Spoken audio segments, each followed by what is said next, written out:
Battle of Kurukshetra.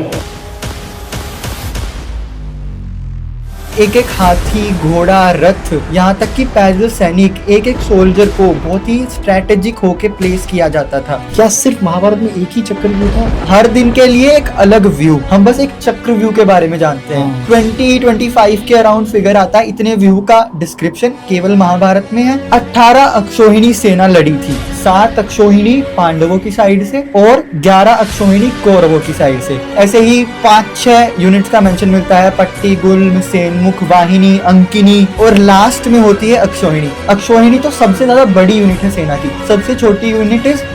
पर युद्ध काफी बार रात को भी देखा गया कि रात को भी युद्ध हो रहे थे। जब महादेव डिस्ट्रक्शन करते हैं तो वो इससे करते हैं। इसमें वो कैपेबिलिटी है कि आप जिस तरीके से इसको यूज करोगे ये पूरी की पूरी क्रिएशन को भी डिस्ट्रॉय कर सकता है। पर ये चीज कोई नहीं बताएगा आपको कौन कौन थे जिन्होंने नहीं लड़ा, उसके अंदर पार्टिसिपेट किया ही नहीं। पहले तो विदुर ऑब्वियसली वो तो नहीं युद्ध में पार्टिसिपेट करना चाहते थे।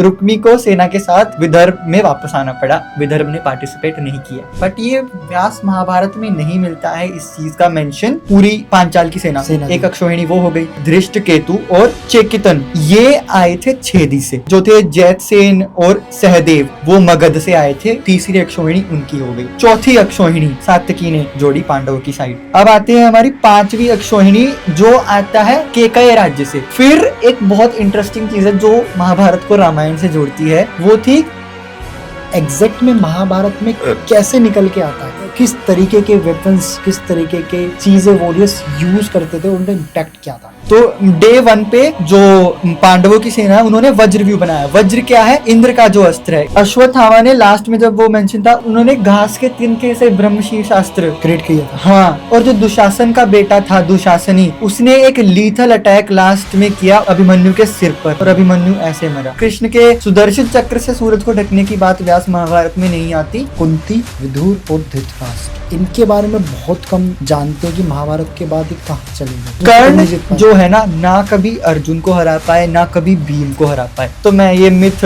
ब्रेक करना चाहूंगा कि द्रोणाचार्य ने कर्ण को शिक्षा नहीं दी थी।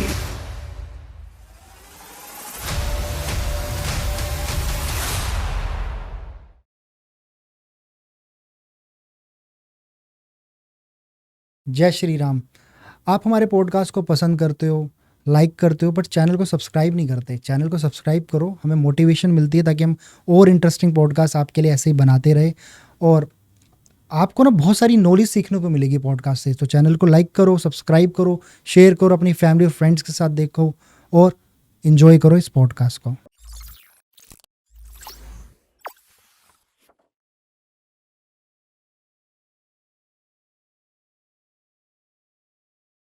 स्वागत है सुमित भाई आपका पॉडकास्ट कुनाल शो में। कैसे हो आप? मैं ठीक हूँ, आप बताइए। मैं एकदम ज़बरदस्त, और उतनी ज़बरदस्त आज की हमारी कॉन्वर्सेशन होने वाली है।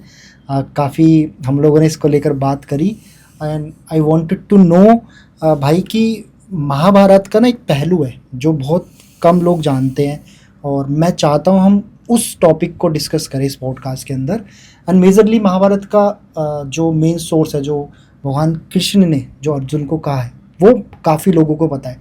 लेकिन मुझे जानना है कुरुक्षेत्र के बारे में, जो बैटल है, वहाँ की जो लड़ाई हुई है 18 दिन में, उसके बारे में मुझे ग्राउंड रियलिटी के बारे में जानना है कि महाभारत में एग्जैक्टली किस तरीके से एक्सप्लेन किया गया है, क्या क्या सिनेरियो रहा, वॉरियर्स के बारे में, वेपन्स के बारे में, उसके साथ साथ वहाँ पे किस तरीके के चक्रव्यूह थे। ये मुझे स्टार्टिंग टू एंड समझना है इस पॉडकास्ट में, क्योंकि मैं बहुत टाइम से चाह रहा था इस पॉडकास्ट को रिकॉर्ड करने के लिए कि हमारे जो व्यूअर्स हैं और लिसनर्स हैं उनको इस पॉडकास्ट के अंदर एग्जैक्टली महाभारत के सिनेरियो का पता चल सके, वो भी most important part battle of Kurukshetra. तो उसके बारे में आप मुझे बताओ भाई। जो हमारी कुरुक्षेत्र का युद्ध था, द बैटल ऑफ कुरुक्षेत्र, ये हम कह सकते हैं कि जैसा एज पर व्यास महाभारत डिस्क्राइब किया गया है, काफ़ी एक स्ट्रैटेजिक मतलब युद्ध था कि एक एक चीज़ जो इसमें डिसाइड करके बहुत सोच समझ के, एंड उस टाइम की जो वॉरफेयर टेक्निक्स थी वो काफ़ी डिफरेंट बट येट वेरी मतलब वेल प्लान्ड और स्ट्रैटेजिक होती थी कि कोई भी मूव ऐसा नहीं है कि जस्ट ऐसे ही हम नॉर्मली टीवी सीरियल्स या मूवीज़ में दिखाते हैं कि बस एक तीर यहाँ से आ रहा है, एक तीर वहाँ से आ रहा है, ऐसा नहीं है। मतलब प्रॉपर, इवन आप ये मान लो कि एक एक हाथी, घोड़ा, रथ, यहाँ तक कि पैदल सैनिक, एक एक सोल्जर को बहुत ही स्ट्रैटेजिक होके प्लेस किया जाता था। जो और इसी स्ट्रैटेजिक जो मिलिट्री फॉर्मेशन है उसको ही हम व्यू कहते थे महाभारत के टाइम पे। ये ऐसे महाभारत और अन्य ग्रंथों में जैसे हर दिन जो है जो पांडव और कौरवों की सेना थी, युद्ध से एक दिन पहले डिसाइड किया जाता था कि किस तरीके से कल युद्ध लड़ा जाएगा, तो अटैकिंग स्ट्रेटजी होगी या डिफेंसिव स्ट्रेटजी होगी, उसी के बेसिस पे वो ट्रूप्स को अरेंज किया जाता था। हर दिन के लिए एक अलग व्यू, हम बस एक चक्र व्यू के बारे में जानते हैं, पर वो बस एक व्यू था, एक तरीके का। ऐसे महाभारत के आप ये मान लो कि पांडव साइड के भी और कौरव साइड के दोनों दिन अलग अलग व्यू, तो 18 एक तरह से मल्टीपल करके ऑलमोस्ट कुछ रिपीट भी होते थे, तो 20-25 के अराउंड फिगर आता है। इतने व्यू का डिस्क्रिप्शन केवल महाभारत में है, और अन्य ग्रंथों को भी अगर हम उठाकर देखें, पुराणों में से भी, तो उनके अंदर हमें 40 से भी ज्यादा व्यूहों की और मिलिट्री जो फॉर्मेशन है, सेना की संरचनाओं का वर्णन मिलता है। पर उससे पहले डायरेक्टली व्यूहों पे कूदने से पहले आपको एक बार वो सिनेरियो समझा देता हूं। वो समझने की किस तरीके से वो फर्स्ट डे से जो जर्नी स्टार्ट होकर एंड तक आती है वो समझेंगे। तो उसके लिए पहले एक बार हम वहां का सिनेरियो जानते हैं कि पूरे उसमें कि महाभारत के एक दिन पहले चलते हैं, युद्ध शुरू होने से पहले। मैं आपको डायरेक्टली एक दिन पहले छोड़ो, उस दिन लेकर चलता हूं जहां पर कृष्ण जो हैं शांति प्रस्ताव लेकर आए हैं। ठीक है, तो सभा में सब जानते हैं कि उन्होंने 5 गांव मांगे थे, पर दुर्योधन ने बोल दिया कि मैं सुई की नोक बराबर जमीन भी नहीं दूंगा।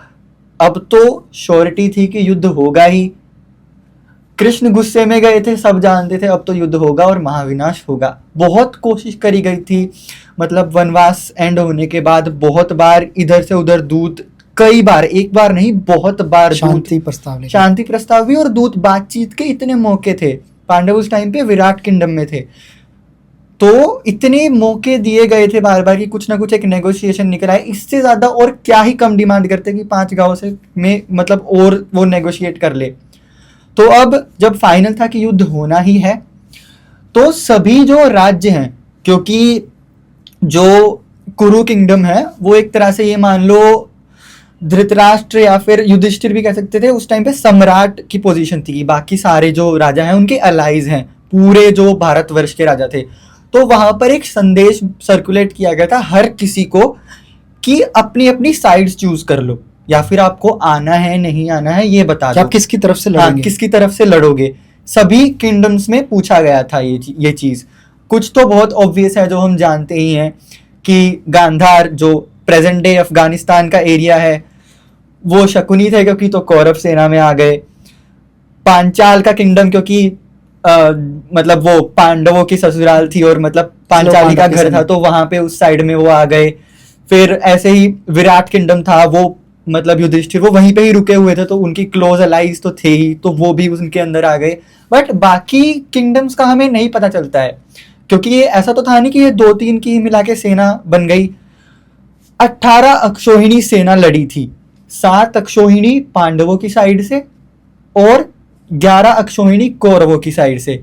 अब ये अक्षौहिणी क्या होती है, मतलब आपके माइंड में ये क्वेश्चन आएगा कि व्हाट इज अक्षौहिणी। अक्षौहिणी एक सेना की यूनिट होती है। अक्षौहिणी, अक्ष मींस आंख, मतलब आप एक बड़े से एरिया पे एलिवेटेड लैंड पे खड़े होके एक बार मतलब पेरिफेरल विजन में आपको जितनी सेना एक बार में दिख जाए उसको एक अक्षौहिणी कहते हैं।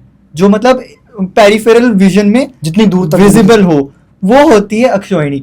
अब इसमें डिवीजन क्या होता है, ये मतलब एंशिएंट इंडियन वॉरफेयर टेक्निक का एक ये मान लो काफी सोचा समझा एक टेक्निक है कि एक रेशो होता है, एक आइडियल रेशो माना जाता है एक सेना का। सबसे छोटी से स्टार्ट करते हैं। अक्षौहिणी तो सबसे ज्यादा बड़ी यूनिट है सेना की, सबसे छोटी यूनिट इज पट्टी। पट्टी में क्या होता है, एक रथ, एक हाथी सवार, ठीक है, 3 घुड़सवार और 5 पैदल सैनिक। ये होते 1:3:5 ये रेशो होता था। ठीक है, अब इन्हीं रेशो के अगर हम मल्टीपल बनाए जाए तो मतलब जैसे इसका 3 टाइम्स मल्टीपल तो पट्टी से अगली आने वाली आ जाती है गुल्म। ऐसे ही 5-6 यूनिट्स का मेंशन मिलता है, पट्टी, गुल्म, सेनमुख, वाहिनी, अंकिनी और लास्ट में होती है अक्षौहिणी। तो ये ऐसे है ये डिवीजन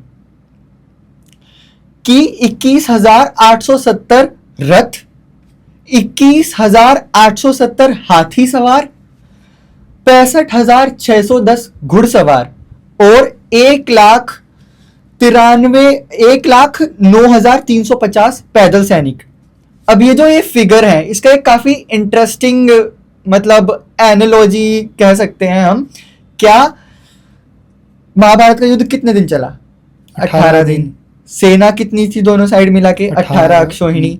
अब ये जो मतलब नंबर आया हमारे पास 21,870 रथ थे ये जितने, इनके सारे यूनिट्स को मतलब सम करे तो 18 आता है। सेम 65,610 को सम करे तो 18 आता है। सेम अगर जो वो पैदल सेना का था कि 1,09,350 उसको भी सम करे तो 18 आता है। तो ये काफी मतलब सोचा समझा गया नंबर था जिसपे वो आए थे।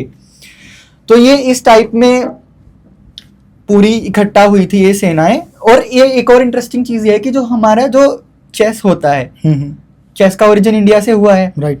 उसके अंदर भी अगर आप जो हाथी जो अलग अलग सेना है, कैवलरी और फिर एलिफेंट्री, ठीक है, और फिर थल सेना जो होती है, इनका सेम रेशो होता है 1:1:3:5 सेम रेशो में। तो ये कोई नया नंबर नहीं था जो उस टाइम पे निकल के आया था कि ये तो जस्ट मतलब मेटाफोरिकल है। ये बहुत पहले से प्री प्लान्ड है, प्लान्ड थी ये चीजें। तो ये पूरा अलग अलग सभी राजाओं को पूछा गया कि चूज योर साइड्स। फिर सभी कुछ लोगों ने ऑप्ट आउट कर दिया, कुछ लोगों ने और कुछ आए थे ट्राई करने के लिए, बट वो मतलब सक्सेसफुल नहीं होता। पहले मैं ये बताता हूँ किन किन ने नहीं लड़ा, फिर बताते किन ने लड़ा है। बिल्कुल कि कौन कौन थे जिन्होंने नहीं लड़ा, उसके अंदर पार्टिसिपेट किया ही नहीं लड़ने के लिए। पहले तो विदुर ऑब्वियसली वो तो नहीं युद्ध में पार्टिसिपेट करना चाहते थे। वो मतलब शायद एक इक्वल वो हो जाए, एक साइड ज्यादा भारी ना हो। वैसे भी कौरव साइड में बहुत ज्यादा अच्छे अच्छे योद्धा थे, तो वो ऑलरेडी वो उन्होंने मना कर दिया। इवन महाभारत में कहीं पे भी युद्ध, किसी भी युद्ध में विदुर को मतलब एज अ वॉरियर पार्टिसिपेट करते हुए नहीं बताया गया है। तो मतलब कूटनीति उनकी फेमस थी, he was a good strategist ये कह सकते हैं। तो उन्होंने पार्टिसिपेट नहीं किया। दूसरा एक आता है बड़ा इंटरेस्टिंग चीज रुक्मी की। रुक्मी जो माता रुक्मिणी के भाई थे, श्री कृष्ण की जो पत्नी थी Rukmini. Vidarbha is present day जो महाराष्ट्र का रीजन है, ओके, जो विदर्भ था, सेंट्रल महाराष्ट्र, वो विदर्भ था। विदर्भ के राजा थे रुक्मी। तो वो आए सबसे पहले पांडवों की साइड में, ठीक है। अब रुक्मी की तो पहले ही थोड़ी सी अनबन रहती थी कृष्ण से ही, तो उन्होंने बोला कि वो वहां पे जाके बड़ी बड़ी बातें करने लग गए कि मेरे होते हुए तो तुम पक्का जीत जाओगे, मैं ऐसे लड़ता हूं, मैं ऐसे टूट पड़ूंगा उन पे जैसे कि भूखा शेर जानवरों पे टूट पड़ता है। मतलब इतनी बड़ी बड़ी बातें करने लग गए और अर्जुन को हंसी आ गई इस पे, और इसको अपना अपमान मानकर रुक्मी कौरवों की साइड चले गए। वहां पर जाके भी फिर सेम उन्होंने यही राग गाया कि मैं ऐसे ऐसे कर दूंगा। तो दुर्योधन ने भी ये ऑफर रिजेक्ट कर दिया कि we already have sufficient warriors, हमें आपके बड़े बड़े दावों की जरूरत नहीं है। रिजल्ट ये हुआ कि रुक्मी को सेना के साथ विदर्भ में वापस आना पड़ा। विदर्भ ने पार्टिसिपेट नहीं किया।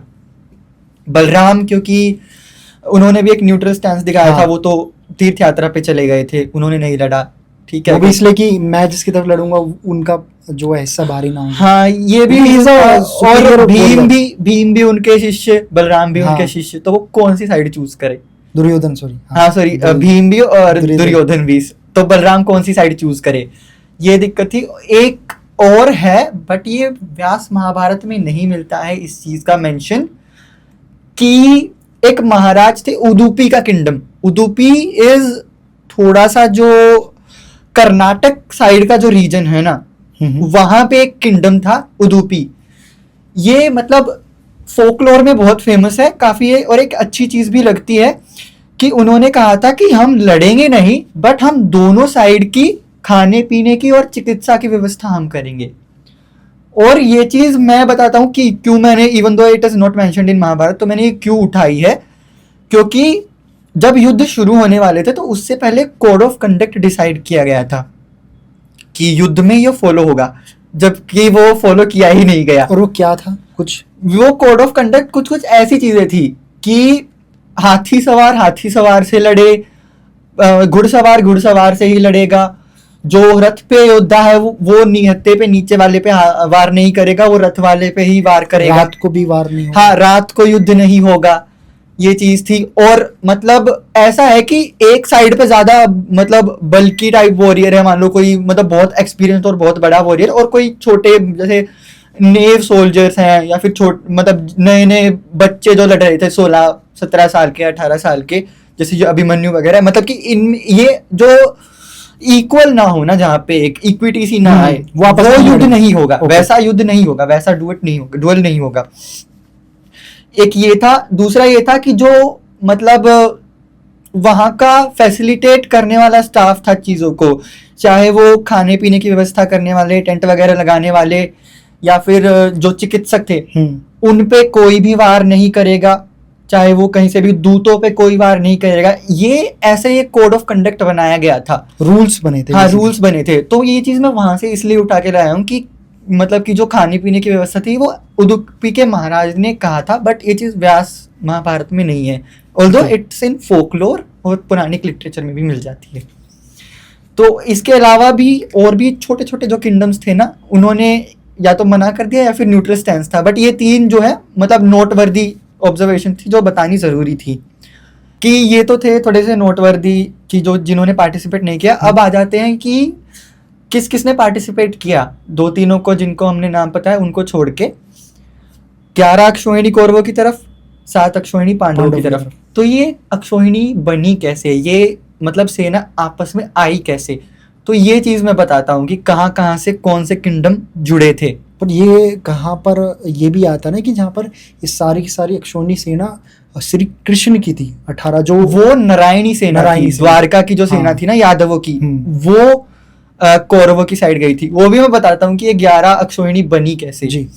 तो मैंने जो नोट्स बनाए थे उसमें ही मैं आपको बताता हूँ थोड़ा सा, एक पूरा जियोपॉलिटिकल सिनेरियो समझ में आ जाएगा आपको वॉर का, कि क्या इसका ज्योग्राफिकल लैंडस्केप था, कि कैसे ये सब मतलब किस किस रीजन में पार्टिसिपेट किया था। पहले पांडवों की साइड का बताते हैं, ठीक है। सो पांडवों की साइड में वी ऑलरेडी नो द्रुपद का किंगडम, पांचाल वाला, जिसमें धृष्टद्युम्न, शिखंडी और पूरी वो मतलब पांचाल की सेना एक अक्षौहिणी, वो हो गई। दूसरी फिर हमारे पास आ जाते हैं छेदी का किंगडम। छेदी राज्य कौन सा है, वो मतलब आज का आप थोड़ा सा विजुअलाइज करके देखो, अगर मैप भी भेजा है मैंने आपको, अगर आप खोल के देखना चाहें तो, जो यमुना नदी है उससे नीचे, और जो अवंती किंगडम है, मतलब जो उज्जैन की नगरी और जो मध्य प्रदेश का एरिया है उसके बीच का जो एरिया है वो छेदी किंगडम है।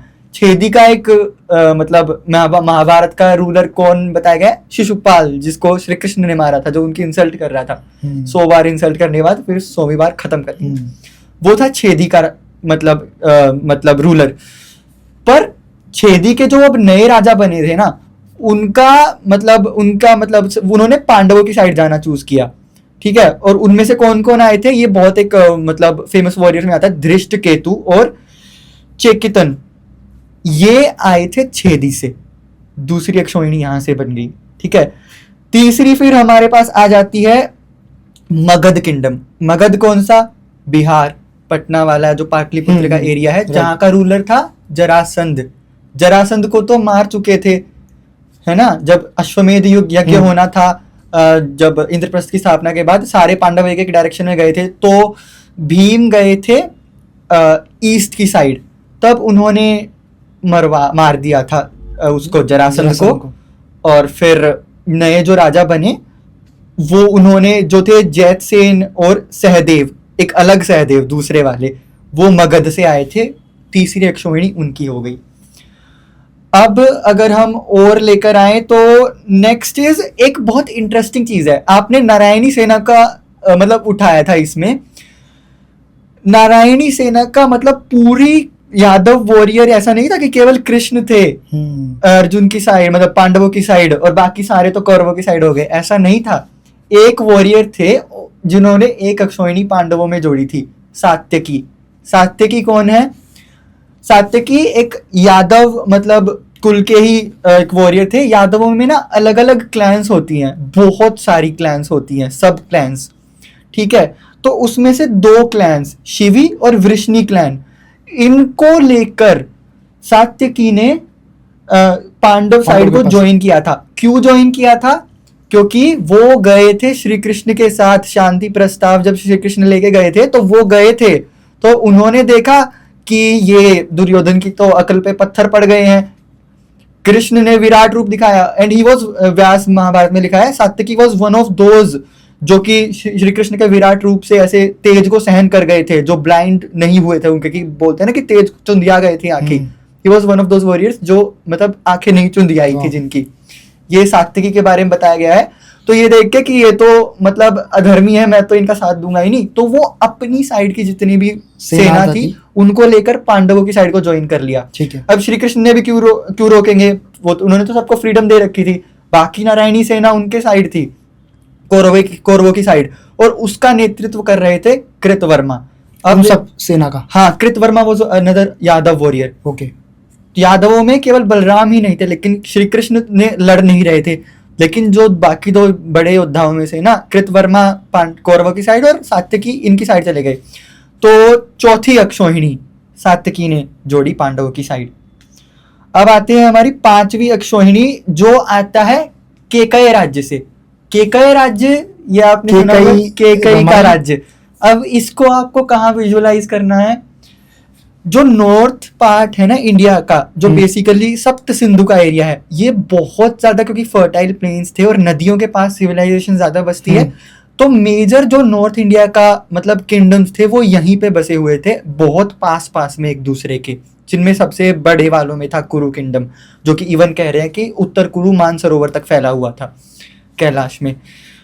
तो जो अफगानिस्तान से ही पास में ब्यास नदी के ऊपर, जो अफगानिस्तान कह रहा हूं मैं, गांधार किंगडम से नीचे और ब्यास नदी, इन दोनों के बीच में जो किंगडम था वो था केकय राज्य। अब केकय राज्य भी दो मतलब उनमें बटा हुआ था। केकय राज्य के दो भाई थे जिनको बैनिश कर दिया गया था, देश निकाला दिया हुआ था, वो पांडवों की साइड आ गए थे ज्वाइन करने। बाकी और जो मेन रूलर्स थे केकय राज्य के, वो कौरवों की साइड गए थे। तो यहाँ पे जुड़ गई पांडवों की पांच अक्षौहिणी। ठीक है, कितनी थी? 7। ठीक है, अब 2 और जोड़नी है। तो ये अगली आती है फिर हमारी विराट की सेना। ठीक है, एक जुड़ गई, और एक फिर आती है कुंती भोज की सेना, जो माता कुंती का वो था। कुंती भोज वाला कुंतल किंगडम भी वो वहीं पे ही उसी एरिया में आ जाता है, नॉर्थन पार्ट में। और एक है मलय ध्वज, ये सदर्न पार्ट से आ जाते हैं। पांड्या, चेला, चोल्स, पांड्या और चोल, और जो केरल का जो एरिया है, मतलब जो कह सकते हैं ना हम संगम टाइम के जो 3 चेरा, चोला, पांड्या हम कहते हैं, ये 3 जो साउथ में रूल करते थे, जो कि जाने जाते थे अपनी नेवल एक्सपीडिशन के लिए, कि उन्हें मतलब पानी में युद्ध करना बहुत अच्छे से आता था। इन्होंने धर्म का ही साथ चूज करना स्टार्ट किया। सदर्न किंगडम में ज्यादा सेटलमेंट्स नहीं मिलती है, बट वो नीचे वाला जो एरिया है ना, उसमें ज्यादा राज्यों के वो मिले गए हैं, मतलब बताए गए हैं महाभारत में। तो उन्होंने ज्वाइन किया एक अक्षौहिणी, फिर ये 2 मिला के बन गई 7, ये एक और, तो 7वीं अक्षौहिणी इनसे पूरी हुई। ओके, ठीक है, ये 7 अक्षौहिणी पांडवों की पूरी हो गई। नेक्स्ट अब कौरवों पे आते हैं। कौरवों में पहली तो कुरु की सेना ही हो गई। ठीक है, एक अक्षौहिणी वो थी। उसमें आप जोड़ लीजिए फिर अंग देश की, जो बंगाल का एरिया है, वो था कर्ण वाली साइड। ठीक है, वो भी मतलब एक तरह से सब्सिडरी ही था कुरु किंगडम की ही, मतलब उन्हीं के अंडर थोड़ा सा आता था वो, जो कि दुर्योधन ने कर्ण को दे दिया था बाद में। फिर एक बहुत इंटरेस्टिंग चीज है जो महाभारत को रामायण से जोड़ती है, वो थी कौशल किंगडम। कौशल किंगडम मतलब जो हमारा कुरु है वो तो हरियाणा और थोड़ा सा जो यूपी का नॉर्दर्न वाला एरिया है वो जोड़ के बनता है। फिर जो नॉर्थ, जो थोड़ा सा साउथ में आते हैं, यही वेस्ट की साइड में ही, वो तो फिर थोड़ा सा मथुरा वाला एरिया आ जाता है। उसके साइड में जो कोसल किंगडम, जहाँ पे अयोध्या वगैरह है, वो था कोसल किंगडम। उस समय पे श्री राम के टाइम पे भी कोसल किंगडम ही था और महाभारत के टाइम पे भी कोसल किंगडम ही था। वहां पर कुश के डिसेंडेंट्स थे, लव और कुश उन्हीं के के वंशज। डिसेंडेंट्स, उनके वंशज थे। उनका राजा बृहदबल, उन्होंने कौरवों की साइड से युद्ध किया था। तो मतलब देख रहे हो कि श्री राम तो धर्म के पक्ष में थे, पर इन्होंने महाभारत में सब कुछ कैसे पलट गया चीजें, कि राम के अवतार तो दूसरी साइड है, पर उनकी जो पिछले जन्म के वो हैं, वो अब दूसरी साइड से लड़ रहे हैं। तो ये थे कुश लिनिएज से, ये हो गई है हमारी। फिर नेक्स्ट आते हैं कृतवर्मा। जैसे मैंने आपको बताया कि नारायणी सेना का नेतृत्व करते हुए आए थे, कृतवर्मा लेकर आए उस सेना को, कि एक तरफ कृष्ण और एक तरफ नारायणी सेना। तो एक यादव वॉरियर मतलब बाकी सबके साथ यहाँ पे आ गए। फिर आते हैं कि मैट्रिमोनियल अलायंसेस से ही जयद्रथ, सिंधु देश के राजा, जो मतलब उनकी बहन थी दुर्योधन की, उसके जो हस्बैंड थे जयद्रथ, वो लेकर आए एक अक्षोहिणी। तो यहाँ से जुड़ गई हमारी एक और। फिर आए थे मद्रा देश के शल्य। जो शल्य कौन थे? जो माद्री थी, माद्री जो पांडु की दूसरी वाइफ, नकुल और सहदेव की माता, मद्रा देश की राजकुमारी, इसलिए माद्री कहा गया। जो मतलब जो नकुल सहदेव के जो मामा थे, उनको ये स्टोरी आती है कि ट्रिक करके कौरवों ने अपनी साइड कर लिया था, है ना। तो वो उनके साथ गए वहां पे, जबकि एक अक्षोहिणी फिर जानी तो पांडवों की साइड थी, वो चली गई उनकी साइड, मिस्टेकली वहां पे हाँ मिस्टेकनली पहुंच गए। उनको बेसिकली उस तरीके से प्रोसेस करा गया कौरवों की तरफ से कि वो ना चाहकर भी उनकी तरफ हो गए। हाँ, एक्चुअली क्या हुआ कि उन्होंने उनको एक तरह से आतिथ्य कर दिया ना वहां पे, वो कंफ्यूज हो गए थे, और वहां पे वो कौरवों के मतलब शिविर में चले गए और वहां पे उनका आतिथ्य सत्कार ऐसा किया। फिर उन्होंने कहा कि अब आप तो हमारे ऋणी हो गए हैं, बाकी शकुनी तो था ही चीजों को मतलब वो करने के लिए, मैनिपुलेट करने के लिए। तो एक अक्षोहिणी यहाँ से आई। फिर आते हैं सुशर्मा और उनके भाई त्रिगता से। तो जो ये त्रिगता का किंगडम है, ये है मतलब हम मान सकते हैं जो थोड़ा सा पंजाब वाला एरिया थोड़ा सा है, वहां का नॉर्दर्न डे, थोड़ा सा नॉर्दर्न पाकिस्तान और पंजाब का एरिया। यहाँ से आए थे त्रिगता, सुशर्मा और उनके भाई। सुशर्मा कौन? सुशर्मा वो थे जिन्होंने अर्जुन को मतलब डेविएट किया था, कि चक्रव्यूह से दूर करवाया था। कि कौरवों का प्लान ये था ना कि कोई एक जाके अर्जुन को दूर कर देगा, उसके साथ युद्ध करेगा, हाँ। ताकि फिर यहाँ पे वो पूरी चक्रव्यूह वाली चीजें युधिष्ठिर को फंसाने के लिए करी जा सके। तो दूसरी साइड, युद्ध की दूसरी साइड लेके जाने वाले कौन थे? सुशर्मा। एक अक्षोहिणी यहाँ से आ गई फिर, ठीक है। फिर अब नेक्स्ट आ जाते हैं हमारे भालिका किंगडम। अगेन ये नॉर्थ की साइड में ही पड़ता है। वहीं से आए भूरिश्रवा और सोमदत्त। भूरिश्रवा कौन थे ये बाद में आपको थोड़ा सा एक्सप्लेन करूंगा, इनका क्या सिग्निफिकेंस था। इनको सात्यकी ने मारा था। सात्यकी वही जो कृष्ण की साइड से मतलब यादव जो पांडवों की साइड जुड़ गए थे, इनको भूरिश्रवा को मारा था। भूरिश्रवा इज बेसिकली थोड़ा सा कुरुओं से कनेक्टेड हैं। भूरिश्रवा के दादा और जो शांतनु के मतलब लिनिएज में थे, मतलब कि जो दादा पांडवों के दादाओं की उनमें ज्यादा थे, तो वो उनमें कुछ भाई वाला कनेक्शन था। तो वो ही वो कजन्स ब्रदर काइंड, हाँ उनके दादा कजन्स थे। तो ये शांतनु के पिता और जो भूरिश्रवा के दादा हैं वो कजन्स बताए गए हैं। ओके, तो ये कनेक्शन था उनके, ठीक है। तो वो आ गए, कौरवों की साइड जुड़ गए, ठीक है। फिर अब आ गई है कंबोज की सेना। कंबोज क्या है?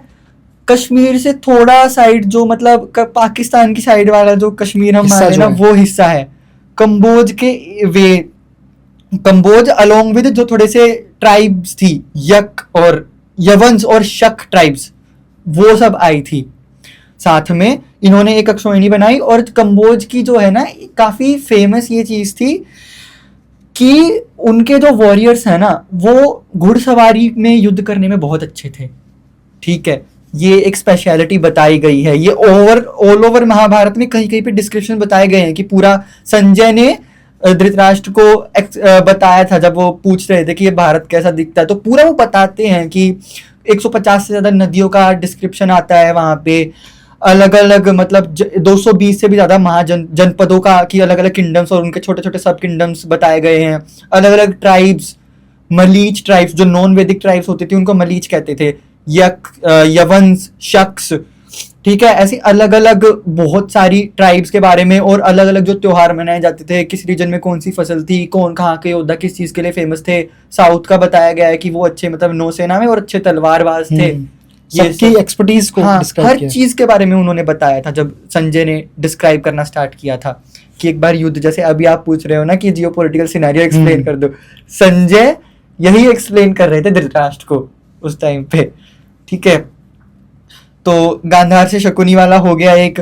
फिर जो केकय के रूलिंग ब्रदर्स थे, एक तो बैनिश्ड ब्रदर्स थे जो जिनको देश निकाला दिया गया था, वो तो पांडवों की साइड थे, एक यहाँ पे आ गए कौरवों की साइड में। फिर एक आता है फेमस भागदत्त। भागदत्त वो थे जो हाथियों पे लड़ते थे। भागदत्त के जो मतलब वो एक्सपर्टीज उसमें प्रयाग ज्योतिषा नाम से एक किंगडम है। अब इसमें थोड़ा सा कंफ्यूजन है कि ये कहाँ पे पड़ता था।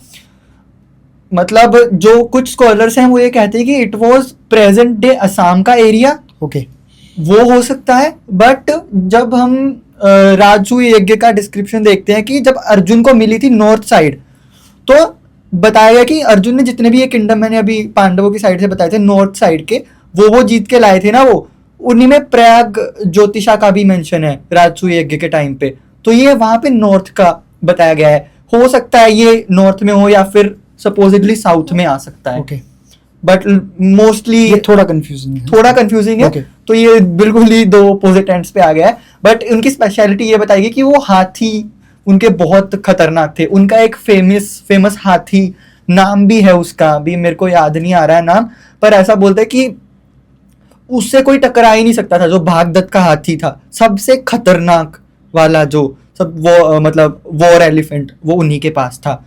उनकी स्पेशलिटी ही थी एलिफेंट्री, ठीक है। तो नेक्स्ट फिर हमारे पास आ जाते हैं अवंती के जो राजा थे। अवंती वही हमारा मध्य प्रदेश की साइड वाला, जो अवंती उज्जैनी नगरी वाले, वहां के राजा, उन्होंने कौरवों को ज्वाइन कर लिया।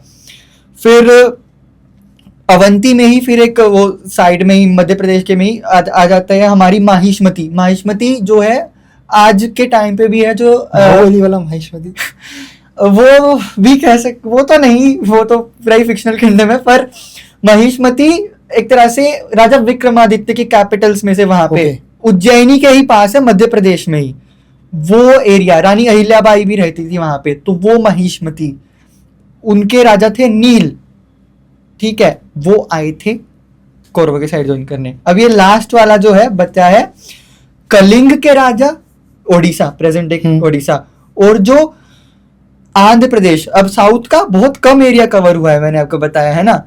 आंध्र प्रदेश और जो बाकी द्रविड़ राजाओं थे अलोंग विद कलिंग, इन्होंने मिलकर एक अक्षोहिणी बनाई थी लास्ट, सब ऐसे, हाँ ऐसे हुई फिर 11 अक्षोहिणी सेना पूरी। तो ये तो था हमारी महाभारत वॉर का geopolitical landscape. Number of warriors कितने थे, कहीं डिस्क्राइब मिलता है? ये बताया तो अक्षोहिणी में ही मैंने मतलब एक एस्टिमेट निकाल के देखा था कि अगर एक अक्षोहिणी में 21,700 मतलब समथिंग 800 कुछ थे, 21,780 मतलब रथ, फिर उतने ही हाथी, मतलब उतने ही हाथी सवार, फिर उसके 3 टाइम्स घुड़सवार, और उसके भी फिर 5 टाइम्स पैदल सैनिक। तो इनको अगर एक मोटा मोटा एस्टिमेट निकाला जाए इनका, तो आता है समथिंग अराउंड 39 लाख। एक अक्षोहिणी सेना नहीं, टोटल मिला के 39 लाख के करीब वॉरियर्स थे इस पूरे, warriors along with elephantry and cavalry, हर चीज मिला के। और कुछ लोग पूछते हैं कि कुरुक्षेत्र का जो वो मैदान है वो तो छोटा सा है, उसके अंदर कैसे आएंगे? तो ये चीज तो अब देखनी पड़ेगी ना, केवल उतने से में थोड़ी युद्ध हुआ होगा। कुरुक्षेत्र तो पूरा बहुत खाली मैदान था। अभी के सिनेरियो पे हम कुरुक्षेत्र की बात करें, क्योंकि हो सकता है शायद मेजर पार्ट उसका वहां लड़ा गया हो, लेकिन एरिया वाइज तो वो बहुत बड़ा, उस समय तो बहुत बड़ा था, राइट? हाँ, वो बहुत बड़ा था उस टाइम पे, और उसको चूज ही इसलिए किया गया था कि मतलब उसके जो मैदान बहुत बड़े बड़े, ऊपर से उसमें कुछ कुछ मतलब जो हिली टेरेन्स है ना, उनके ऊपर मतलब लड़ने की उसके उनके लिए फायदा रहता, जो आर्चरी करते थे, धनुष वो चलाते थे। हाँ धनुष चलाते थे, वो अलग अलग कोनों में उठ के छिप के देख सकते थे। ऐसा स्टोरी आती कि बर्बरिक ने पहाड़ी से देखा था, तो वहां पहाड़ी भी थी छोटी छोटी, तो आप देख लो ये कितना बड़े एरिया में लड़ा गया था ये युद्ध। और इसको चूज करने का बहुत बड़ा रीजन था कि मान लो किसी ने ऐसे अस्त्रों का यूज कर दिया जैसे जिनका इम्पैक्ट बहुत दूर तक जाता है, ब्रह्मास्त्र वगैरह का, तो ताकि मेन जो ह्यूमन सेटलमेंट है, सिविलाइजेशन है, उस तक इम्पैक्ट कम पहुंचे, इसलिए इतने बड़े मैदान को यूज मतलब चूज किया गया था, कुरुक्षेत्र को। जो नॉर्मल लोग हैं उनकी लाइफ पे हाँ, impact उन ना पे इम्पैक्ट ना पड़े, क्योंकि जहां पर दिव्यास्त्रों का प्रयोग हो गया वो एरिया फिर पूरा बैरन लैंडस्केप बन जाएगा, तो वहां घास का एक तिनका भी नहीं उग सकता। ये चीज डिस्क्राइब की गई है। जैसे काइंड ऑफ परमाणु बम कह सकते हैं, परमाणु बम या फिर एटॉमिक बम या हाइड्रोजन बम वगैरह, डिपेंड करता है कौन सा अस्त्र है, इम्पैक्ट उसके हिसाब से छोटा बड़ा होता रहता था। तो नेक्स्ट अगर फिर इसी बात पे आ जाए कि अब आपने अस्त्रों की बात छेड़ी दी है, तो ये अस्त्र कैसी चीजें थी, क्या थे? अब जिस तरीके से फिल्मों में या सीरियल्स में दिखाया है, ठीक है, वो एक तरीके का एंटरटेनमेंट पर्पस है, बट एग्जैक्ट में महाभारत में कैसे निकल के आता है कि किस तरीके के वेपन्स, किस तरीके के चीजें वॉरियर्स यूज करते थे, उनका इम्पैक्ट क्या था? तो ये तो मैंने कुछ स्किल वॉरफेयर मैंने आपको बता दिया, जैसे कि कौन से तलवारबाज अच्छे थे, कौन नौसेना का वैसे तो काम पड़ा नहीं, पर साउथ के वॉरियर्स उनमें अच्छे थे और तलवारबाज बहुत अच्छे थे। फिर मैंने आपको बताया कि कंबोज के एरिया वो घुड़सवारी वाले योद्धाओं में बहुत अच्छे थे। तो ये सब तो मतलब नॉर्मल वेपनरी में आ जाती है। फिर एक धनुर्वेद भी आता है जिसमें अलग अलग डिफरेंट टाइप्स ऑफ वेपन्स के बारे में बताया गया है। Normal different type of spears, mace, हर तरीके के वेपन का यूज हुआ था। स्पीयर्स भी थे, मेस भी थी, एक एक योद्धा अलग अलग चीज़ों से लड़ रहा था, हर एक के उसमें रथ में हर तरीके के मतलब हथियार थे। जैसे अभिमन्यु जब चक्रव्यूह भेदने गए तो उन्होंने हर चीज़ का यूज़ किया था, मतलब वो मतलब रेसल भी किया उन्होंने, वो तलवार से भी लड़े, धनुष तो उनका मतलब मेन अस्त्र था ही, वो उससे यूज़ करते थे। दिव्यास्त्रों की जब हम बात करें, ये ऐसे अस्त्र थे जो मतलब लार्ज स्केल डिस्ट्रक्शन के लिए यूज किए जाते थे। फॉर एग्जाम्पल अभी चलो दोनों साइड्स के कंपेयर करते हैं कि किस किस के पास कौन से अस्त्र थे। तो द्रोणाचार्य और जो भीष्म हैं उनके पास सभी मतलब अस्त्रों की मतलब मोस्टली का ज्ञान था उनके पास, तो उनके पास तो थे ही। अब एक बार एनालिसिस करते हैं उनको, क्योंकि वो बड़े योद्धा थे, उनको एक बार नहीं लेते हैं। बहुत एक डिबेट चलता है कर्ण वर्सेस अर्जुन के बीच में, तो एक बार कर्ण और अर्जुन के दोनों के दिव्यास्त्रों को एनालाइज करते हैं कि कैसे। जब शुरुआत हुई ट्रेनिंग की, ये एक तो मैं ये मिथ ब्रेक करना चाहूंगा कि द्रोणाचार्य ने कर्ण को शिक्षा नहीं दी थी। अलोंग विद अदर कुरु प्रिंसेस, कर्ण भी उनके एक डिसाइपल थे, शिक्षा दी थी, ये व्यास महाभारत में लिखा गया है, उनको शिक्षा दी थी, बस ब्रह्मास्त्र सिखाने से मना कर दिया था। क्यों? क्योंकि उनकी राइवलरी जो है बचपन से थी कर्ण और अर्जुन के बीच में, कि ये उससे बड़ा धनुर्धर बन रहा है, ये उससे बड़ा। तो द्रोणाचार्य को एक तो सॉफ्ट साइड था अर्जुन की साइड, क्योंकि वो उन्हें सबसे बढ़िया वो बनाना चाहते थे आर्चरर। दूसरी बात, जब कर्ण आए उनके पास, तो कर्ण का इंटेंशन क्या था, द्रोणाचार्य ने क्या देखा, किस इंटेंशन से आए थे, कि ये तो मतलब एक तरह से उससे ज्यादा वो करने के लिए कि ये तो, क्योंकि ये ऐसे दिव्यास्त्र हैं, किसी को भी ऐसे ही शिक्षा नहीं दी जाती है उसकी, कि क्या पता किस चीज के लिए यूज करेगा। तो द्रोणाचार्य ने स्ट्रेट अवे मना कर दिया कि मैं तुम्हें नहीं सिखाऊंगा। तब वो द्रोणाचार्य के आश्रम से चले गए और परशुराम जी के पास गए, पर शिक्षा तो दी थी। प्राइमरी जो एलिमेंटल फोर्सेस के वेपन्स थे उनकी शिक्षा तो द्रोणाचार्य ने सबको दी थी। जो मतलब हमारे जो बेसिक वेपन्स आ जाते हैं कि एलिमेंटल फोर्सेस के, अग्नि अस्त्र जो अग्नि प्रोड्यूस कर सकता था, वायवास्त्र जो मतलब फोर्सेस के साथ वेग की हवाएं चला सकता था, या फिर वरुणास्त्र जो मतलब पानी के उसका डिस्क्रिप्शन है। ये एक्चुअली क्या है कि हर एक जो अस्त्र है ना वो ऐसे ही इवोक नहीं किए जा सकते। इनकी जो नॉलेज है वो एक गुरु द्वारा ही शिष्य को दी जाएगी। वो एक मंत्र के फॉर्म में दी जाती थी दीक्षा उसकी, और वो एक स्पेसिफिक उसके द्वारा ही उसको इवोक किया जा सकता था, उस अस्त्र को, उसकी मतलब विद्या को। ऐसा नहीं है कि केवल तीर से ही।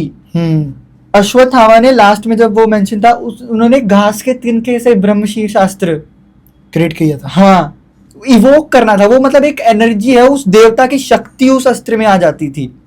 तो ये 5-6 एलिमेंटल फोर्सेस के, ये तो मतलब ऑल ओवर सबको ही पता थे। फिर कर्ण गए परशुराम के पास।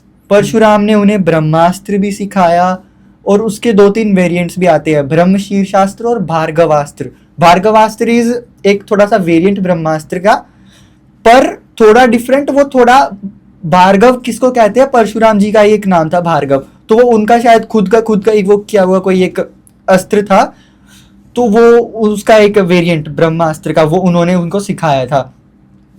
पर जब वनवास का टाइम था, जब सारे कौरव इन और साथ में कर्ण भी, देवर मतलब महलों की लग्जरी को एंजॉय कर रहे थे, पांडव वर बैनिश्ड टू द फॉरेस्ट, तब अर्जुन दिव्यास्त्रों की खोज में निकले थे। वो वहां पे उनका दिखता है कि देवर प्रैक्टिसिंग फॉर वॉर। कृष्ण ने जब मतलब वनवास में थे तभी से उन्हें सचेत किया था कि हो सकता है कि युद्ध हो, पहले से तैयारियां कर लो। तो इसलिए वो दिव्यास्त्रों की खोज में निकले थे।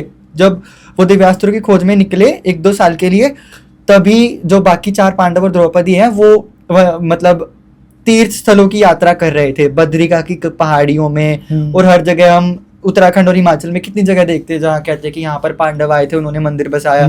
तो ये उसी टाइम पीरियड के हो सकते हैं जब भी उन्होंने, पंच केदार की स्टोरी आती है जिसमें कि उन्होंने 5 केदारों को बसाया था। तो ये उस टाइम की स्टोरी आ गई। और तब अर्जुन ने सबसे पहले किसको मतलब खुश किया, महादेव को। वो स्टोरी फिर आप जानते ही होंगे, डिटेल में मैं नहीं जाता हूँ, पर थोड़ा सा तो ठीक है। तो उन्होंने मतलब 1-2 साल तक फिर तब चला था उनका। ऐसा कहता है कि जो पशुपतास्त्र है ना, एक तो होता है ब्रह्मास्त्र, रचयिता का अस्त्र, जो एक तरह से बहुत लार्ज मास डिस्ट्रक्शन करता है, लार्ज स्केल पे। इतनी पावर होती है, इतनी उसमें पावर होती है कि ऐसा लगता है कि बहुत सारे सूरज एक साथ उग गए हों, इतना उजाला हो जाता है, और जो भी उसकी चपेट में आता है वो हर चीज का नष्ट कर देता है। और फिर ऐसा बोलता है कि भूमि बिल्कुल बंजर हो जाती है, महासागर सूख जाते हैं, मतलब जो तालाब वगैरह है, कोई भी वाटर सोर्स है वो सूख जाएगा।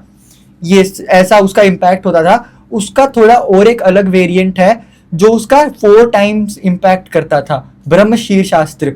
ब्रह्मशीर्ष कैसे कि ब्रह्मा जी के शीर्ष जैसा, कि ब्रह्मास्त्र तो एक ब्रह्मा जी के एक शीर्ष जितना, और ब्रह्मशीर्ष, शीर्ष कितने मतलब 4 सिर ब्रह्मा जी के, तो उसका 4 टाइम्स इम्पैक्ट जो देगा वो था ब्रह्मशीर्षास्त्र। वो कहते हैं कि गर्भ में अगर किसी के प्रोजेक्ट कर दिया जाए तो बिल्कुल खत्म कर देगा उस गर्भ को, वो बच्चा मतलब बिल्कुल भी खत्म हो जाएगा, उसका अस्तित्व ही खत्म हो जाएगा। या फिर अगर किसी एक प्लेस पर उसको प्रोजेक्ट कर दिया जाए तो 12 ब्रह्मवर्ष तक कोई भी घास का तिनका भी नहीं उगेगा। और ब्रह्मवर्ष तो मतलब इन टर्म्स ऑफ वहां के तो वो बहुत ज्यादा सालों तक है, कि कई हजारों सालों तक वहां पर रेडिएशन रहेगा, कह सकते हैं। यही मतलब हुआ कि अगर बंजर बन जाएगी भूमि तो लोग रहेंगे ही नहीं। हाँ, ये था फिर हमारा ब्रह्मशीर्षास्त्र। इनका एक सबसे ज्यादा हम खतरनाक मान सकते हैं वो पाशुपतास्त्र है, जिसमें सबसे भी ऊपर, हाँ, इनसे ज्यादा खतरनाक है पाशुपतास्त्र, जो महादेव का अस्त्र है, उनके पशुपति स्वरूप का। इसमें कहते हैं जितने भी पशु पक्षी है ना, इसके प्रिसाइडिंग डीटी इज महादेव, और इसमें सभी पशु पक्षी की शक्तियां होती हैं। और इवन जो महादेव के गण हैं, भूत पिशाच वगैरह, जितनी भी काली शक्तियां हैं, उनकी सारा एक तरह से मिक्सअप है इसके अंदर। और ये बोलते हैं कि जब महादेव डिस्ट्रक्शन करते हैं, उनका काम डिस्ट्रॉय करना, तो वो इससे करते हैं। इसमें वो कैपेबिलिटी है कि आप जिस तरीके से इसको यूज करोगे, ये पूरी की पूरी क्रिएशन को भी डिस्ट्रॉय कर सकता है। महादेव इसका यूज करते हैं। ये किसी के पास नहीं था, किसी को इसका ज्ञान नहीं था, पर महादेव को खुश किया अर्जुन ने, तब करते रहे। फिर जब एक दिन क्या हुआ कि उनका तप खुला और एक जंगली सुअर बार बार मतलब उनको तंग किए जा रहा था, तो उसको मतलब वो तपस्या में विघ्न डाल रहा था, तो उसको मारने के लिए अर्जुन ने उस पर एक तीर मारा। तभी सामने से देखते हैं कि एक और तीर उसके ऊपर आके लग गया है। जैसे ही वो तीर आके लगा है तो एक मतलब वेशभूषा में, किरात कहते हैं, किरात रूप में मतलब आया था कोई किरात नाम का व्यक्ति, मतलब ट्राइबल वेशभूषा में, और बोला कि ये तो तीर मेरा लगा है पहले, ये तो मेरा है, तेरा पहले नहीं लगा है। अब अर्जुन और उनके बीच में ऐसे बहस ही छिड़ गई, ठीक है, भिड़ंत हो गई। अब वो उनके बीच में युद्ध छिड़ गया। कहते हैं कि मतलब बहुत टाइम तक वो चलता रहा, वो मतलब डुएल। और फिर लास्ट में क्या हुआ, अर्जुन समझ गए कि ये महादेव हैं। उन्होंने मन में ही अपने, ऐसा बोलता है कि मन में ये सोचा कि महादेव को मैं एक पुष्पमाला अर्पित करता हूं। मन में ये इमेजिन किया। जैसी पुष्पमाला उन्होंने सोची थी वही किरात के मतलब गले में मिली उन्हें उसी टाइम पे, तो वो समझ गए कि ये तो महादेव हैं। और ऐसा व्यास महाभारत में लिखा है कि अर्जुन ने मतलब द्वंद्व युद्ध, मतलब मल्ल युद्ध भी हुआ था, कि रेसल भी किया था उन्होंने। अर्जुन ने मतलब 1-on-1 फाइट में महादेव को संतुष्ट कर दिया था। जीत तो ऑब्वियसली पाएंगे नहीं, पर महादेव को संतुष्ट किया, ये चीज वहां पे बताई गई है। हाँ, तो ये अर्जुन की कैपेबिलिटीज थी। और फिर महादेव ने खुश होके अपने दर्शन दिए, साथ में माता पार्वती थी, उन्होंने उन्हें पाशुपतास्त्र दिया। इसमें अभी ना आपने कर्ण के कवच और कुंडल की बात करी थी।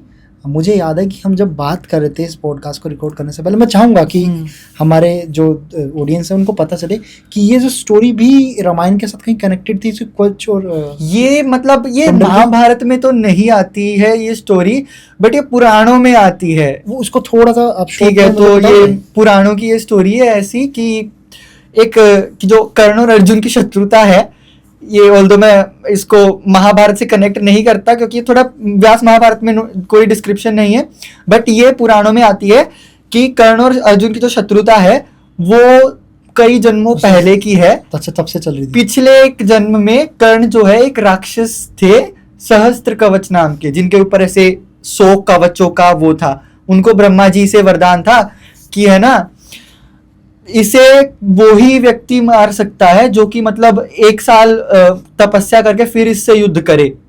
ठीक है, 1 साल तपस्या करके इससे युद्ध करे, तब एक कवच खत्म होगा इसका। उसके लिए 100 कवच थे। तो नर और नारायण, उनको भगवान विष्णु के अवतार माना जाता है। नर और नारायण 2 ऋषि थे। नर और नारायण जो थे उनकी भिड़ंत हो गई बद्रिका के एरिया में ही, बद्रीनाथ का जो एरिया है उसी में ही उनकी भिड़ंत हुई उनसे सहस्त्र कवच से।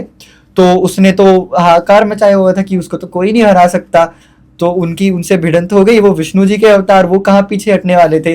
तो ऐसे उन्होंने उसको मतलब खेल खेला कि 1 साल नर तपस्या करते, फिर उससे लड़ते, दूसरे टाइम नारायण तपस्या करते जब नर लड़ रहे होते थे।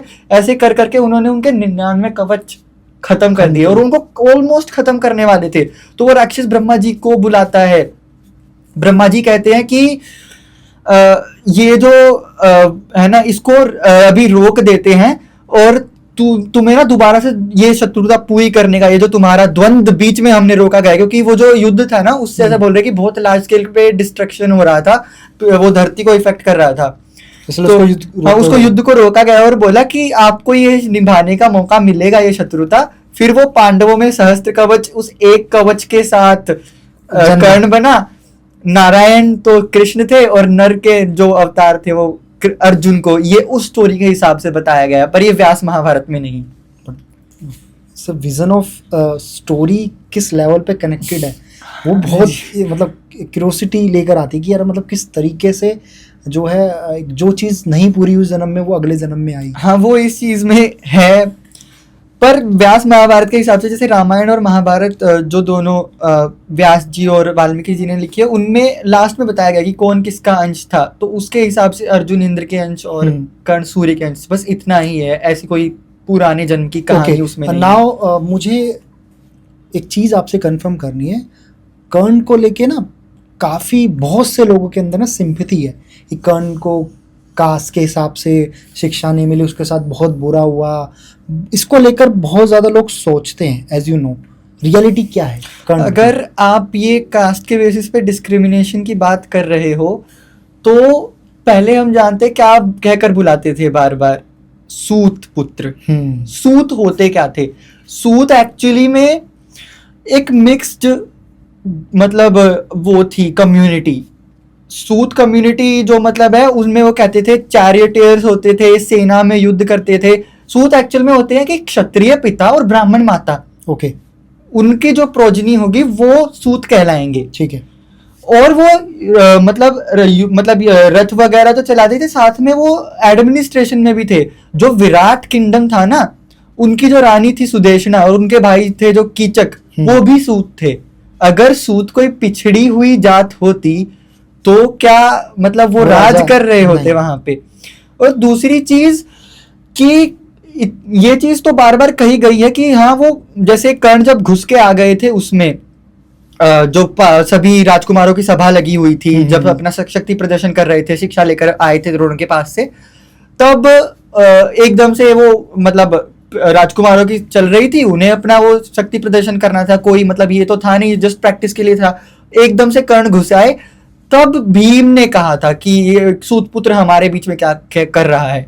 अब अगर जैसे मैंने आपको बताया कि सूत तो ये होते थे जो मतलब तो क्षत्रिय पिता के वो हैं वो, तो ये कोई निचली जात तो लग नहीं रही है। बट हाँ, एडमिनिस्ट्रेशन में शायद कर्ण इसलिए नहीं थे, तो इसलिए उन्होंने बोला ना कि भीम ने कि ये राजकुमारों का ये है ना, तो हमारे लिए किया गया था, तो ये क्यों आया है कॉमन सिटीजन ऐसे, ये शक्ति प्रदर्शन एकदम से बीच में एब्रप्टली आ गया कोई भी कि मुझे अपनी शक्ति दिखानी है। तो भीम ने ये वहां पे कहा था कि ये तो सूतपुत्र है, हमारे बीच क्यों आ गया। ये आप शायद कर सकते हैं थोड़ा सा कि कंसिडर की सूतपुत्र। बाकी द्रोणाचार्य का मैंने बता दिया कि नहीं, मैं शिक्षा नहीं दूंगा, ये तो कुछ है ही नहीं ऐसी चीज। तो उन्होंने शिक्षा दी थी, बस ब्रह्मास्त्र नहीं सिखाया था, ताकि वो इसका यूज अपने यूज ना करे, उसके लिए ना करे कि हाँ, मैं सेल्फलेस हो जाता ना बंदा की। दूसरी स्वार्थी है भी थोड़ा सा, द्रोण का सॉफ्ट साइड था अर्जुन के लिए, और वो होना लाजमी था। स्टार्टिंग से ही जब सारे उनके शिष्य थे, जिनमें सभी थे, दो तीन बार द्रोणाचार्य ने टेस्ट किया था कि देखते कौन मेरे लिए ज्यादा लॉयल है। हमेशा अर्जुन लॉयल थे, और द्रोण को जरूरत थी। वो द्रुपद वाली स्टोरी आपको पता होगी कि द्रुपद ने उनके साथ धोखा दिया था, तो ही नीड अ लॉयल मतलब डिसाइपल जो उनका बदला ले सके। तो ऑब्वियसली वो बनाना चाहते थे उसको सबसे ज्यादा ग्रेट आर्चर। इसमें बुराई तो फिर क्या ही है, पर उन्होंने बस ब्रह्मास्त्र सिखाने से मना किया था, बाकी सब कुछ सिखाया था। फिर एकलव्य की बात भी आ जाती है कि हाँ, द्रोण ने तो किया था। एकलव्य का भी मैं बताता हूँ आपको। एकलव्य भी मतलब एक डिफरेंट जाति से था, कम्युनिटी से। मेरे को अभी नाम नहीं याद आ रहा है, बट वो भी मतलब सूत जैसी थी, वो भी मिक्स कम्युनिटी थी कि एक शूद्र पिता और क्षत्रिय माता के जो ऑफस्प्रिंग्स थे। और वो जरासंध की सेना के चीफ थे, एकलव्य के पिता। तो क्या वो कोई पिछड़ी जात थी? नहीं।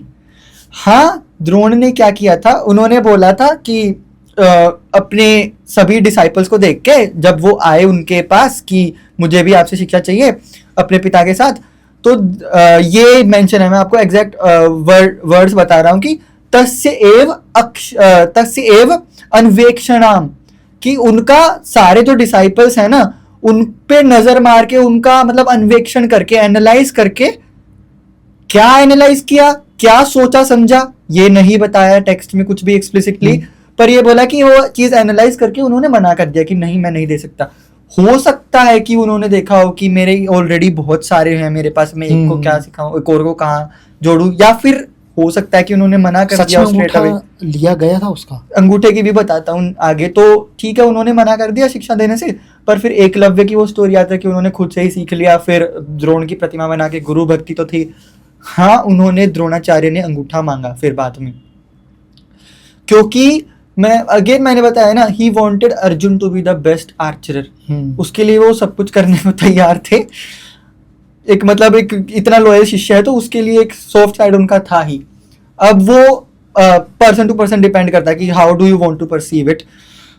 बट इसके अलावा पर ये चीज कोई नहीं बताएगा आपको कि अंगूठा तो लिया, पर उन्होंने एकलव्य को बिना अंगूठे के उंगलियों से भी तीरंदाजी करनी सिखाई और बहुत अच्छा आर्चर बनाया। हाँ, पहले जितना अच्छा नहीं होगा, क्योंकि वो सबसे अच्छा समझ रहे हो, उनकी इनसिक्योरिटी थी कि सबसे अच्छा मेरे को अर्जुन को बनाना है। ये द्रोण की इनसिक्योरिटी थी यहाँ पे। पर उन्होंने ऐसा नहीं था कि उसको निहत्था छोड़ दिया, वो तो मतलब कुछ कर नहीं पाएगा। एकलव्य को उन्होंने ही सिखाया ठीक से बाण चलाना बाद में। और एकलव्य जब मतलब मगध का, मैंने बताया जरासंध के अलाई थे, उसकी सेना में कमांडर थे उसके पिता। जब जरासंध को मारा गया ना राजसूय यज्ञ के बाद, जरासंध के जो मतलब सेना थे जिसमें एकलव्य भी थे, उन्होंने द्वारिका पर आक्रमण कर दिया था और उस युद्ध में एकलव्य लड़ रहा था और कृष्ण के हाथों मारा गया था। Did you know this about Eklavya? तो ये थी एकलव्य की स्टोरी। और एक जगह आती है द्रौपदी चीरहरण का जो एक दृश्य है, वहां पे भी कर्ण ने बहुत अपशब्द बोले थे। यही अपशब्द तो वो बहुत बार बहुत जगह बोलते मैं चाहता हूँ उनका जो कैरेक्टर है, जिस तरीके से बताया गया है वेद व्यास द्वारा महाभारत में, वो क्या है वो तो ये ही देखिए, वो भी मैं बताता हूँ कि व्यास जी और क्या लिखते हैं उनके बारे में। नेक्स्ट ये चीज आ जाती है कि जब द्रौपदी स्वयंवर हो रहा था, द्रौपदी चीरहरण हो रहा था, सॉरी, उसमें कोई भी मतलब ये तो था ही कि सबने सीमाएं लांग दी थी। जो कुछ भी हो रहा था उसमें उसको दांव पे लगाया गया, द्रौपदी को फिर लाया गया बालों से घसीटते हुए। तो किसी ने भी वहां पे द्रौपदी को ये वर्ड से नहीं बोला। उन्होंने कहा कि ये तो बंदकी है, बंदकी वैश्या, कि इसके 5 पति हैं, ये तो एक बंदकी है। और ऐसी स्त्री के तन पे वस्त्र हो या ना हो क्या अंतर पड़ता है? तो ये कर्ण ने बोला। हाँ, और वो उनसे बोल रहे हैं कि द्रौपदी से कि ये तुम्हारे 5 पति तो तुमको हार गए हैं, अब तुम ये दास दासियों में से तुम मतलब 10 दासियों में रहो, और दास दासियों में से इनमें से किसी को अपना, दासों में से अपना, या फिर यहाँ पे भी जितने भी उपस्थित सभा में, इनमें से किसी को अपना पति चूज कर लो, क्योंकि तुम्हारे पति तो तुम्हें हार गए हैं। ये कर्ण के वर्ड्स थे। इवन जब कर्ण को मारा जा रहा था, अर्जुन ने मारा था, तो मरते टाइम कर्ण कहते हैं कि जो धर्म का साथ, क्योंकि अब उनको दिख गया था कि अब अंत आ गया है, तो दीज वर द वर्ड्स जो उनके मुंह से निकले कि जो धर्म का साथ देते हैं ना, धर्म तो उनका साथ देता ही नहीं है। इस बात पे श्री कृष्ण बहुत बुरे तरीके से गुस्सा हो गए। वो वहां पे कह रहे, ये एग्जैक्ट वर्ड्स अब मैं आपको बताऊंगा, वो कहने लग गए कि अब तुम्हें धर्म स्मरण हुआ है। कितने सौभाग्य की या दुर्भाग्य की बात है कि तुम्हें अब धर्म स्मरण होके आ गया है, कि जब तुम पे खुद पे विपदा आन पड़ी है, तुम्हें अपना जो तुम्हारा कंडक्ट था वो नहीं देखा तुमने कि तुमने क्या क्या किया था। द्रौपदी को तुमने मतलब बंदगी कहा, जब तब तुम्हारा धर्म कहा था। जब तुमने ये कहा कि इन सभी मतलब दास दासियों में से इनमें से किसी को अपना पति चूज कर लो, तुम्हारे पति तो हार गए, तब तुम्हारा धर्म कहा था। जब लाक्षागृह के षड्यंत्र में तब तुम कौरवों के साथ थे पांडवों को मरवाने के उसमें प्लानिंग प्लॉटिंग में, तब तुम्हारा धर्म कहा था।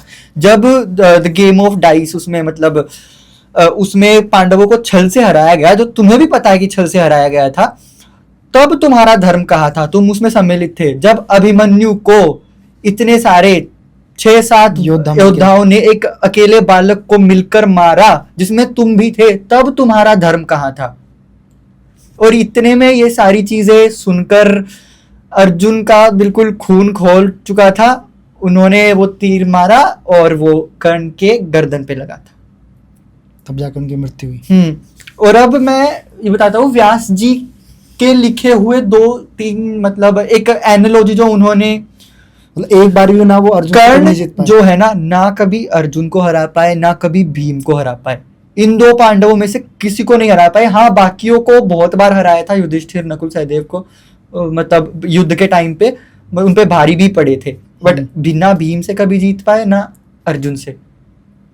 अर्जुन अपने जीवन में बस 2 लड़ाई हारा था, वो भी लास्ट की युद्ध के बाद। उस पे भी हम आएंगे। उससे पहले मैं आपसे ये जानना चाहता हूँ, जितने ये जो अस्त्र थे जो हम बात कर रहे थे वेपन्स से, वो वेपन्स की अपनी अलग अलग एक शक्तियाँ हैं, अपनी अलग अलग एक कहानियाँ हैं। कहा जाता है कि वो वेपन्स जो है वो आज के समय पे भी, जो उस समय कुरुक्षेत्र में यूज हुए हैं, वो आज के समय पे भी कहीं पे प्रिजर्व करके रखे गए हैं, कल की अवतार। ऐसा कहते हैं कि इतना लार्ज स्केल जब डिस्ट्रक्शन हुआ था महाभारत वॉर के टाइम पे, मैंने आपको बताया कितने आदमी लड़े थे, और लास्ट में केवल बस 5 पांडव और कुछ इक्का दुक्का वॉरियर्स बचे थे, जिसमें कृतवर्मा और मतलब कृपाचार्य और हमारे अश्वत्थामा बचे थे, अश्वत्थामा को भी फिर श्राप दिया था। तो ये सब बचे हुए थे बस, और उन्हीं को ही, वही सब बचे थे। इतने सारे लोग मर गए थे, तो इतने लार्ज स्केल डिस्ट्रक्शन को फिर रोकने के लिए इन मतलब अस्त्रों को, नॉलेज को छुपा दिया गया था, क्योंकि ये पास ऑन होती है ना गुरु शिष्य से ही। कहीं पर इसका डिस्क्रिप्शन मिलता है कि इनको किस तरीके से प्रिजर्व किया हो? ये चीज देखो, जितना मैंने अब तक आपको बताया था उतना ही डिस्क्रिप्शन, मैं जितना ढूंढ पाया उतना ही मुझे पता है। बाकी कहाँ गए, कैसे प्रिजर्व, उसके बारे में ज्यादा किसी ने नहीं लिखा। मुझे तो व्यास महाभारत में नहीं मिला। बाकी शायद हो सकता है किसी और ग्रंथ में हो, बहुत सारे ग्रंथ हैं ऐसे। तो अगर होता तो शायद अब तक ढूंढ लिया जाता उनको, मतलब एक अगर बता दिया होता कहाँ पे है कैसे, तो शायद वो वही बात नहीं हो जाती कि दोबारा से सेम चीज होने के चांसेस बढ़ गए, राइट। और नाउ जो युद्ध था, जो महाभारत का जो युद्ध चल रहा था, जैसे आपने बताया स्टार्टिंग के अंदर रूल्स बनाए गए थे क्या होगा क्या नहीं होगा, पर युद्ध काफी बार रात को भी देखा गया कि रात को भी युद्ध हो रहे थे। कि बोला तो जाता है कि महाभारत में शाम होते ही युद्ध बंद हो जाता था। महाभारत का युद्ध मैंने बताया ना कि रामायण के युद्ध से बहुत डिफरेंट था। उसमें दोनों तरफ से रूल्स को ब्रेक किया गया था। अब लोग कहते हैं कि कृष्ण ने तो छल करवाए थे। इसमें जवाब ये होता है ना कि अगर आपका शत्रु छल कर रहा है आपके साथ, हम मान लो आपको कि भारत ये पॉलिसी बना ले कि इट्स नॉट गुड कि दिन में ही हमको फाइट करना चाहिए, रात को नहीं करना चाहिए, पाकिस्तान रात पे हमला कर दे और हम रात को हमला ना करें, तो क्या हम सस्टेन कर पाएंगे? ये धर्म नहीं है। धर्म में दोबारा से रिट्रेट करूंगा कि वो प्रैक्टिसेस कि जो आपके सिस्टम को सस्टेन कर पाए, उसकी मतलब लाइफ स्पैन को बढ़ाए, उसको सस्टेन करे, कैरी फॉरवर्ड करने में हेल्प करे, प्रिजर्व करे, वो प्रैक्टिसेस धर्म है। तो एक युद्ध के सिनेरियो में अगर आपका शत्रु छल कर रहा है, वो मतलब एथिक्स के रूल्स को ब्रेक कर रहा है, उसे कैसे ना कैसे मारना है। और ग्रेटर मोटिव क्या था महाभारत के युद्ध का कि पूरे भारतवर्ष में ऐसी सत्ता स्थापित हो जाए जो धर्मयुक्त मतलब शासन करे, जो दुर्योधन की तरह अहंकारी और मतलब इनजस्ट रूलर ना हो। ये था ग्रेटर गुड। ऐसे ग्रेटर गुड के लिए अगर दूसरी साइड के लिए अगर वो छल ना करते तो क्या वो जीत पाते? नहीं। कुछ चीजों में तो करना पड़ा छल, वो जरूरी था, वो जरूरी था। ओके। और ऐसा नहीं कि एक साइड से हुआ, दोनों साइड से हुआ था। और आई थिंक शायद ये हो भी सकता है कि स्टार्टिंग ही कौरवों की तरफ से पहले कही गई हो, तभी तो कौरवों के तो जीवन ही स्टार्टिंग छल से थी। उनको छल से कितनी बार मारने की कोशिश करी, भीम को बचपन में ही मारने की विष देकर मारने की कोशिश करी, फिर खांडव मतलब फिर लाक्षागृह में जलाने की कोशिश करी, छल से उनका राज्य छीन लिया 2-3 बार, और फिर देने को तैयार नहीं। तो ये तो छल तो, और शकुनी तो छल करते ही थे, वो तो मतलब मास्टरमाइंड थे इनके। सो महाभारत का एक बहुत इंपॉर्टेंट पार्ट है जो आज तक इतना फेमस है, हर जगह उसको दिखाया गया है, फिल्मों में, सीरियल्स में, एवरीवन नो, स्कूल्स में भी बताया गया है। अभिमन्यु का जो चक्रव्यूह था, क्या सिर्फ महाभारत में एक ही चक्रव्यूह था? क्योंकि इतनी बड़ी 18 दिन तक इतनी बड़ी सेनाएं आपस में लड़ रही, सिर्फ एक चक्रव्यूह ऐसे कैसे पॉसिबल है? तो डे 1 पे जो पांडवों की सेना है उन्होंने वज्रव्यूह बनाया। वज्र क्या है? इंद्र का जो अस्त्र है। इसको कैसे विजुलाइज करना है? मतलब एक इंद्र का वज्र जो होता है, एक मतलब नुकीला सा लाइन, और उनपे ऐसे क्रेसेंट्स बने हुए हैं। हमारे व्यूअर्स को दिख रहा होगा हाँ, स्क्रीन पे। तो अलग अलग क्रेसेंट में इस शेप में ये व्यू था। तो इसकी ये जो है अर्जुन ने बनवाया था फर्स्ट डे पे, और इसको लीड कर रहे थे भीम। तो जो सबसे आगे वाली लेयर है उसमें सबसे आगे थे भीम। अच्छा, ये जो मेन, जो अभी मैं आपको पूरा एक्सप्लेन करूंगा इस व्यू वाली मतलब वज्र वाली फॉर्मेशन में, इससे पहले ये एक्सप्लेनेशन है कि भीम जो लीड कर रहे थे, भीम और इस पूरे व्यू का फोर्टिफिकेशन था 1 लाख सोल्जर्स का, जो कि पैदल सैनिक थे भीम के सामने, और पूरा इस व्यू को अराउंड एक फोर्टिफिकेशन सा बनाया हुआ था 1 लाख ट्रूप्स का। सबसे आगे भीम सेनाओं का नेतृत्व करते हुए। फिर उसके बाद आ जाते हैं नकुल, सहदेव और धृष्टद्युम्न। नकुल और सहदेव जो है सेकंड लेयर, जो सेकंड क्रेसेंट है, उसको लीड कर रहे थे, इसको प्रोटेक्ट कर रहे थे धृष्टद्युम्न। और इसी सेकंड लेयर में हमें जो द्रौपदी है, द्रौपदी के 5 पुत्र इरावन और जो अभिमन्यु है, मतलब जो बेसिकली बच्चे जिनको प्रोटेक्ट करना था, उनको ऐसे सेकंड लेयर में रखा गया। तीसरी लेयर में आते हैं शिखंडी, लीड कर रहे थे तीसरी लेयर को। वहां पर थी मतलब पांचाल की आर्मी, ठीक है, वो वहां पर शिखंडी उसको लीड कर रहे थे and this formation was protected by, मतलब जो थर्ड वाली लेयर थी उसको प्रोटेक्ट कर रहे थे अर्जुन। ऐसे ही फिर जो फोर्थ वाली लेयर आती है उसमें आते हैं सात्यकी, उत्तमौज और युद्धमन्यु नाम के योद्धा। सात्यकी मैंने बताया था जो यादव श्रेष्ठ जो इनकी साइड आ गए थे। फिर जो हमारी फिफ्थ लेयर है, फिफ्थ लेयर के अंदर आते हैं सेंटर में युधिष्ठिर, क्योंकि राजा मेन योद्धा है, उसको पकड़ लिया तो ये तो चेस में भी होता है। दूसरी साइड में कौरवों की साइड में जो है दुर्योधन को बचा के रखते थे, यहाँ पर युधिष्ठिर को बचा के रखते हैं। तो युधिष्ठिर बिल्कुल सेंटर में था और he was protected by elephants, उनके सराउंडिंग में एलिफेंट्स थे। ये मैंने छोटे से कोशिश करी है, अजीब सा ग्राफिक है हाथी का, पर मतलब विजुअलाइजेशन में बेटर हेल्प करता है। एलिफेंट से सराउंडेड थे और फिर आर्मी। इनसे नीचे की दो लेयर्स में थी विराट की और द्रुपद की बची हुई आर्मीज। ये ऐसे 7 लेयर्स थी और जिसमें सबसे पहले वाली में भीम नेतृत्व कर रहे थे, he was in the lead, और एक फोर्टिफिकेशन था इस पूरे व्यू में। ठीक है, तो ये इंद्र की वज्र की शेप में था, ये था हमारा वज्र व्यू। ये पांडवों ने डे 1 पे और डे 7 पे भी बनाया था। ये इंपॉर्टेंट, हाँ, ये एक मतलब क्योंकि जस्ट एक एग्जांपल देने के लिए कि व्यू होते कैसे हैं, ये मैं आपको डे 1 के बता रहा हूँ फर्स्टली।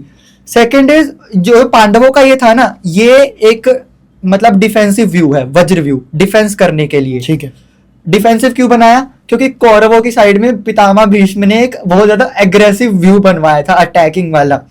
उसको कहते हैं सर्वतोमुखी, कि वो मतलब सर्वतोमुखी, हर जगह से उसके फेसेस थे, हर जगह से अटैक कर सके। तो आप एक बार इस ग्राफिक को देखें तो एक मतलब सर्कुलर सी फॉर्मेशन जिसमें अलग अलग जगहों पे सारे मेन योद्धा लीड पे हैं अपनी अपनी सेनाओं के साथ।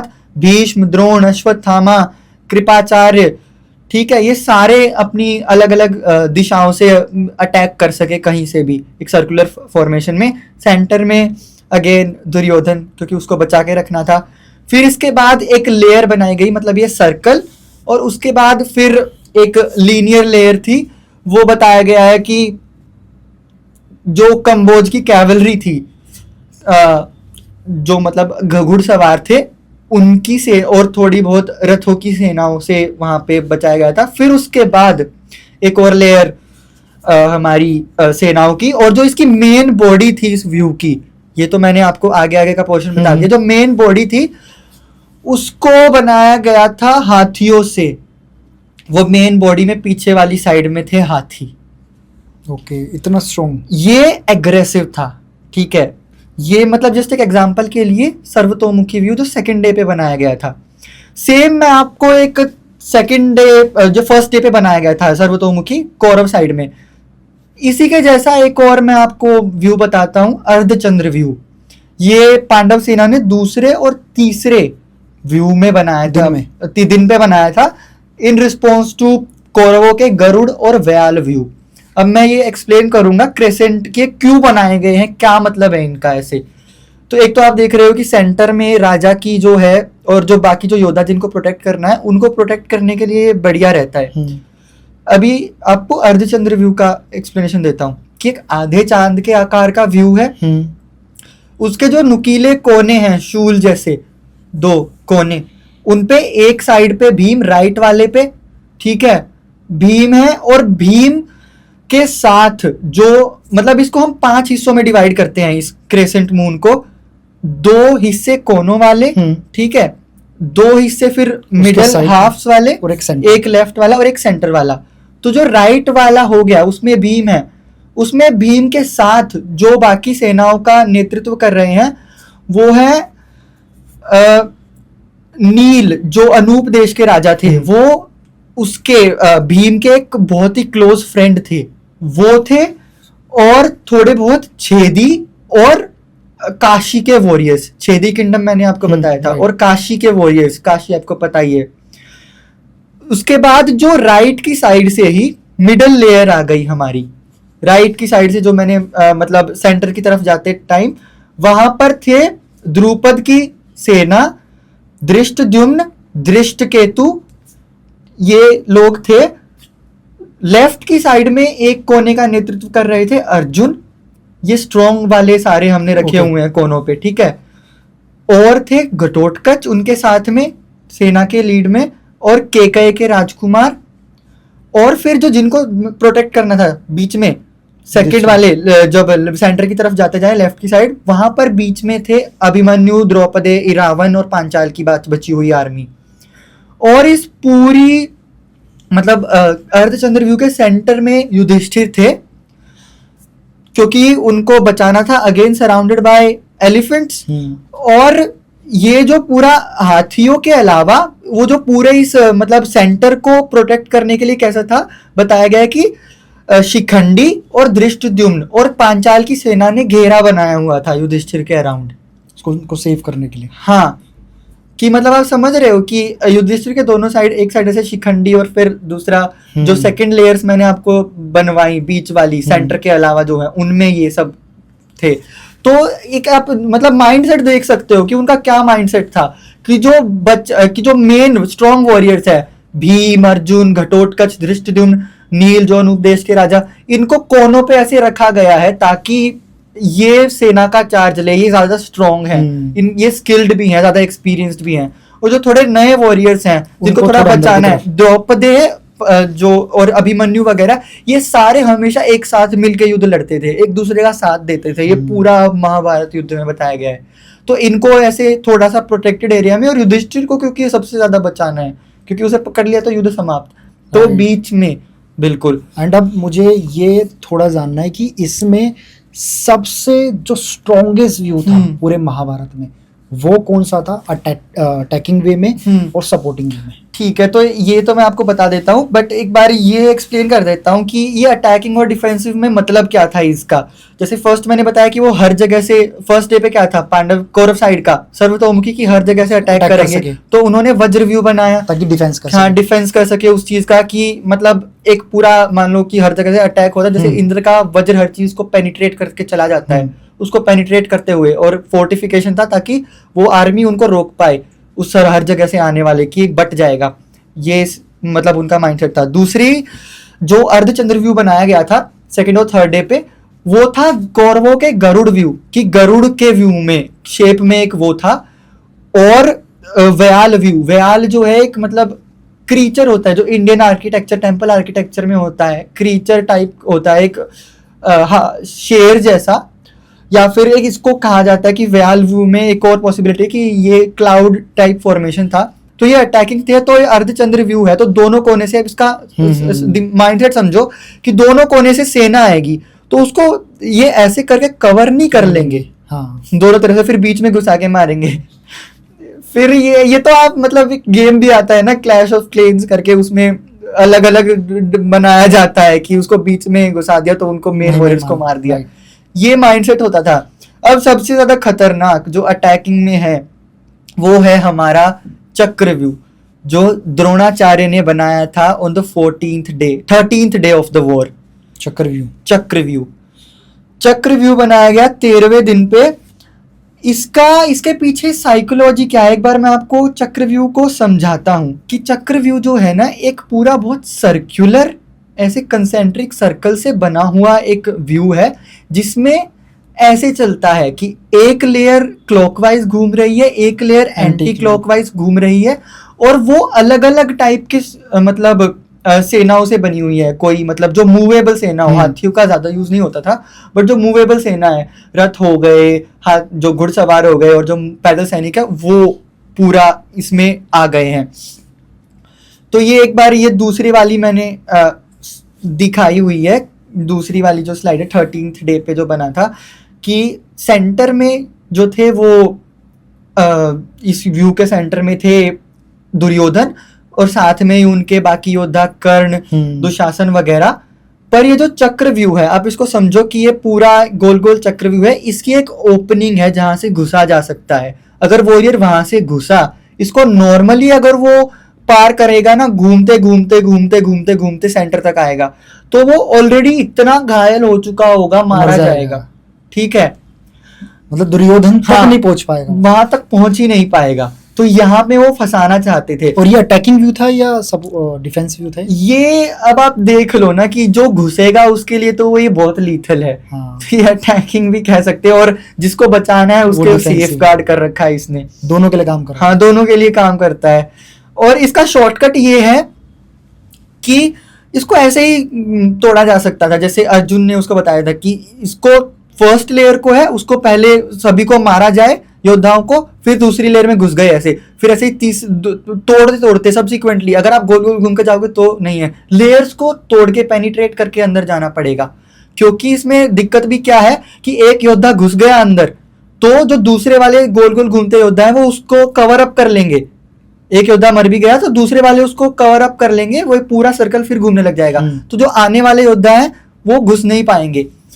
तो इस चीज से बचाने के लिए, इसी चीज के लिए उन्होंने क्या किया था कि जयद्रथ को सामने रखा हुआ था कि जो हमारा फ्रंट एंट्रेंस होगी ना वहां पे वो उस फ्रंट एंड पे खड़ा होगा जयद्रथ, और साथ में द्रोणाचार्य भी थे।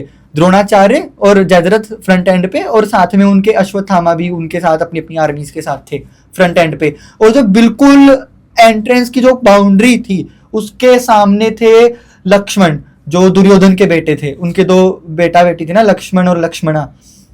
तो लक्ष्मण जो दुर्योधन के बेटे थे, he was on the entrance की साइड पे, पर जो फ्रंट एंड है उस पे, मतलब जब एंटर करते ही जो फर्स्ट लेयर आनी स्टार्ट होता है वहां पे जयद्रथ थे और साथ में द्रोण। जयद्रथ को इसलिए चूज किया गया क्योंकि जो हमारे सुशर्मा है वो तो लेके चले गए हैं अर्जुन को दूर, अब इतना वो किलोमीटर्स दूर, इतना मैंने आपको स्केल बताया इस युद्ध का कुरुक्षेत्र में कि कितना दूर है, कई किलोमीटर मीलों दूर लेके चले गए उनको। अर्जुन को वापस आने में टाइम लगेगा, पर उसने सुशर्मा ने उलझा रखा है तब तक। तो जयद्रथ को उस दिन ये वरदान था कि ना अर्जुन के अलावा कोई और उसको मतलब हरा ही नहीं पाएगा, कोई भी नहीं। ये एक दिन के लिए वरदान था, तो और किसी को तो आता ही नहीं था, ब्रेक करना भी नहीं आता, और जयद्रथ को भी मार के कैसे ही घुसा जाए, उसके पास वरदान का भी कवच था। तो अभिमन्यु घुस गए उसमें चक्रव्यूह में।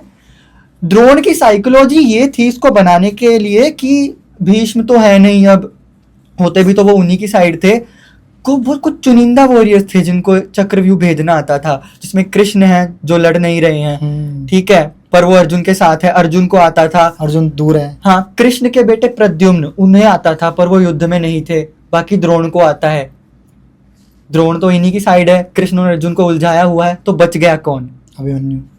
ये उन्हें नहीं पता थी ना द्रोण को कि अभिमन्यु को पता है, पर उन्होंने तो यही सोचा कि अब तो युधिष्ठिर को फंसा लेंगे इसमें हम। पर अभिमन्यु बोला कि मैं जाऊंगा, क्योंकि उसे घुसना आता था। अर्जुन उसका फर्स्ट टीचर था, उसने सिखाया था, क्योंकि वो बना गया था कि जब वो गर्भ में थे तब ये शिक्षा। हाँ, ये तो मतलब हम मेटाफोरिकल भी तो मान सकते हैं कि कोई बच्चा मतलब पेट से ही सीख के आ जाए, कि मतलब वो बहुत बचपन से ही सीखना स्टार्ट कर दे किसी चीज को।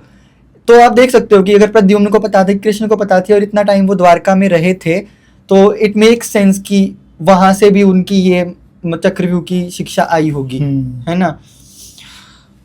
तो वो उसमें घुसते चले गए। मेंशन ये आता है कि जैसे ही फर्स्ट लेयर को उन्होंने ऐसे क्रैक करते चले गए ना, अंदर घुसते चले गए, तो सारे वॉरियर्स एक साथ इकट्ठे हो गए और एक साथ उस पर टूट पड़े। और वो इतना डेक्स्ट्रसली, इतना स्किलफुली लड़ रहा था अभिमन्यु कि द्रोण तारीफ करते हुए नहीं थक रहे हैं। कि एक तो उनके शिष्य का बेटा है, वो कह रहे हैं, ये वर्ड है द्रोण के, कि मुझे ऐसा लग रहा है कि आज तो दो अर्जुन युद्ध में उतर आए हैं, इतना डेक्स्ट्रसली, इतना स्किलफुली कि उसकी छाती नहीं दिख रही है। वो कर्ण को कह रहे कि मैं इसकी छाती में तीर मारूं भी तो कैसे मारूं, इसकी छाती दिख ही नहीं रही है, इतना तेज तेज तीर चला रहा है। फिर सभी योद्धाओं को घायल कर दिया। कर्ण पूछने लगा कि ऐसे तो ये रुक ही नहीं पाएगा, कुछ करो इसके लिए, क्या किया जा सकता है। तो द्रोण वहां पे कह रहे हैं कि जब तक इसके पास इसके शस्त्र है इसे तो मारा नहीं जा सकता है। शकुनी ने बोला कि इसके शस्त्र वगैरह तोड़ दो। कर्ण एक तरफ से अटैक कर रहे हैं, द्रोण एक तरफ से, कृतवर्मा, सारे वो रथ पे हैं ऊपर से, और ऊपर से अश्वत्थामा भी, सारे अटैक किए जा रहे हैं।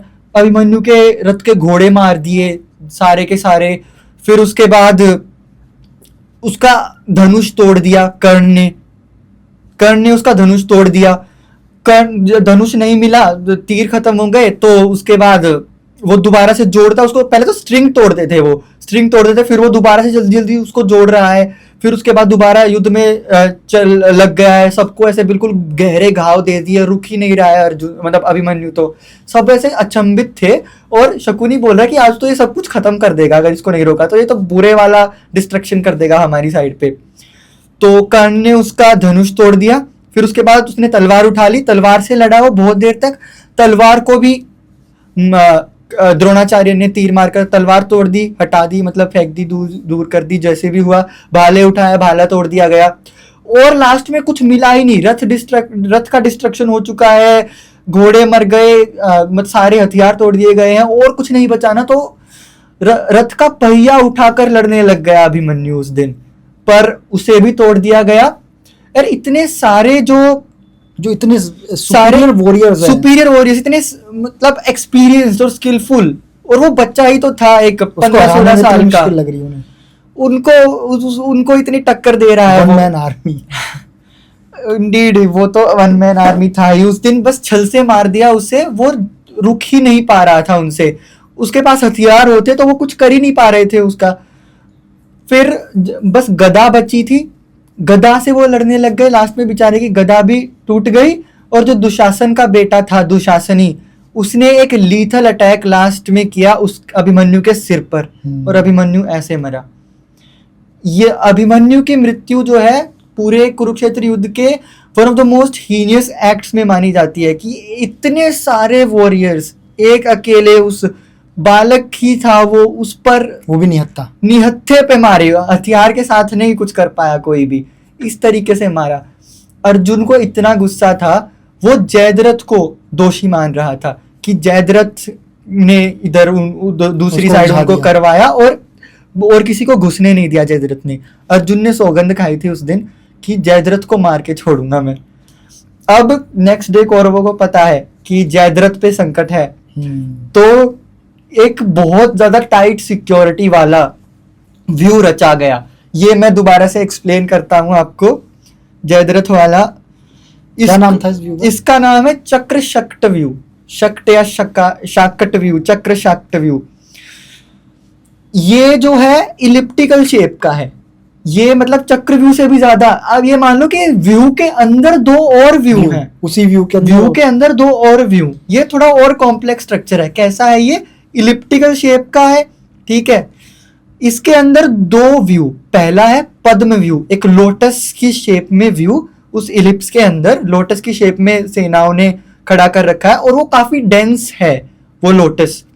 उसी के आसपास दुर्योधन और दुशासन वगैरह खड़े हैं, और उस डेंस आर्मी की फॉर्मेशन जो लोटस की फॉर्मेशन में थी, पद्म व्यू जिसको बोलते हैं, उसके पीछे था शूची व्यू। शूची बोलते हैं एक सुई को, सुई की शेप का व्यू, शूची मुख, शूची व्यू। और उसका जैसे सुई का एक मतलब वो मुंह होता है ना, हाँ। शूची मुख, उस मुख के अंदर जयद्रथ को रखा गया था, इतना छुपा के अंदर रखा गया था, इतनी टाइट सिक्योरिटी थी। और वो जो शूची थी ना, वो सुई थी, उसमें कौन कौन से सारे बड़े बड़े योद्धा, भूरिश्रवा, अश्वत्थामा, कर्ण, कृतवर्मा उस शूची व्यू को लीड कर रहे हैं सामने से, कृपाचार्य भी वहीं पे शूची व्यू के पास, शल्य भी वही सामने, पद्म व्यू के पास दुर्योधन दुशासन तो है ही। और इस पूरी फॉर्मेशन को, उस पूरे जो हमारा इलिप्टिकल शेप भी है बाहर की एक्सटर्नल बाउंड्री, उसको भी पूरे को सामने से प्रोटेक्ट कर रहे हैं खुद द्रोणाचार्य। अब द्रोण तो द्रोण है, तो कैसे कोई भेज सकता है इस व्यू को इतनी टाइट सिक्योरिटी की? बट स्टिल अगले दिन, अब ये तो आपने बोला कि नेक्स्ट टू इम्पॉसिबल था, कोई कैसे ही मार सकता था उसके अंदर, तो पर स्टिल अर्जुन ने मैनेज किया, उसको मारा। इसमें ये स्टोरी बहुत ज्यादा टीवी सीरियल्स में या फिर लोगों के अंदर बिलीफ है कि है ना, क्योंकि अर्जुन ने शपथ खाई हुई थी कि अगर मैंने जयद्रथ को नहीं मारा तो मैं आत्मदहन कर लूंगा। तो ये स्टोरी आती है कि कृष्ण ने सुदर्शन चक्र से सूरज को ढक लिया, सबको ये लगा कि सूर्यास्त हो चुका है, जयद्रथ बाहर आ गया कि अर्जुन तो अब खुद को मार लेगा, अब देखने के लिए कि अब तो मैं सेफ हूं, कि एक दिन के लिए बचना था, बच गया। पर तभी सुदर्शन चक्र हटा और सूरज सामने आया और अर्जुन को पता चला कि ये तो सूर्यास्त नहीं हुआ है, और तभी जयद्रथ को मार दिया। पर व्यास महाभारत में ये चीज नहीं है। व्यास महाभारत कैसे डिस्क्राइब करती है कि जब ऑलमोस्ट मतलब बहुत देर हो चुकी थी, वो इतना लड़ने के बाद भी नहीं घुस पा रहे थे, तो थोड़े टाइम के लिए ऐसा लगा जैसे सूर्यास्त हो गया, लगा ऐसा। अब क्या रीजन था कोई स्पेसिफाई नहीं किया गया, पर हम एक एस्टिमेट लगा सकते हैं क्या रीजन था।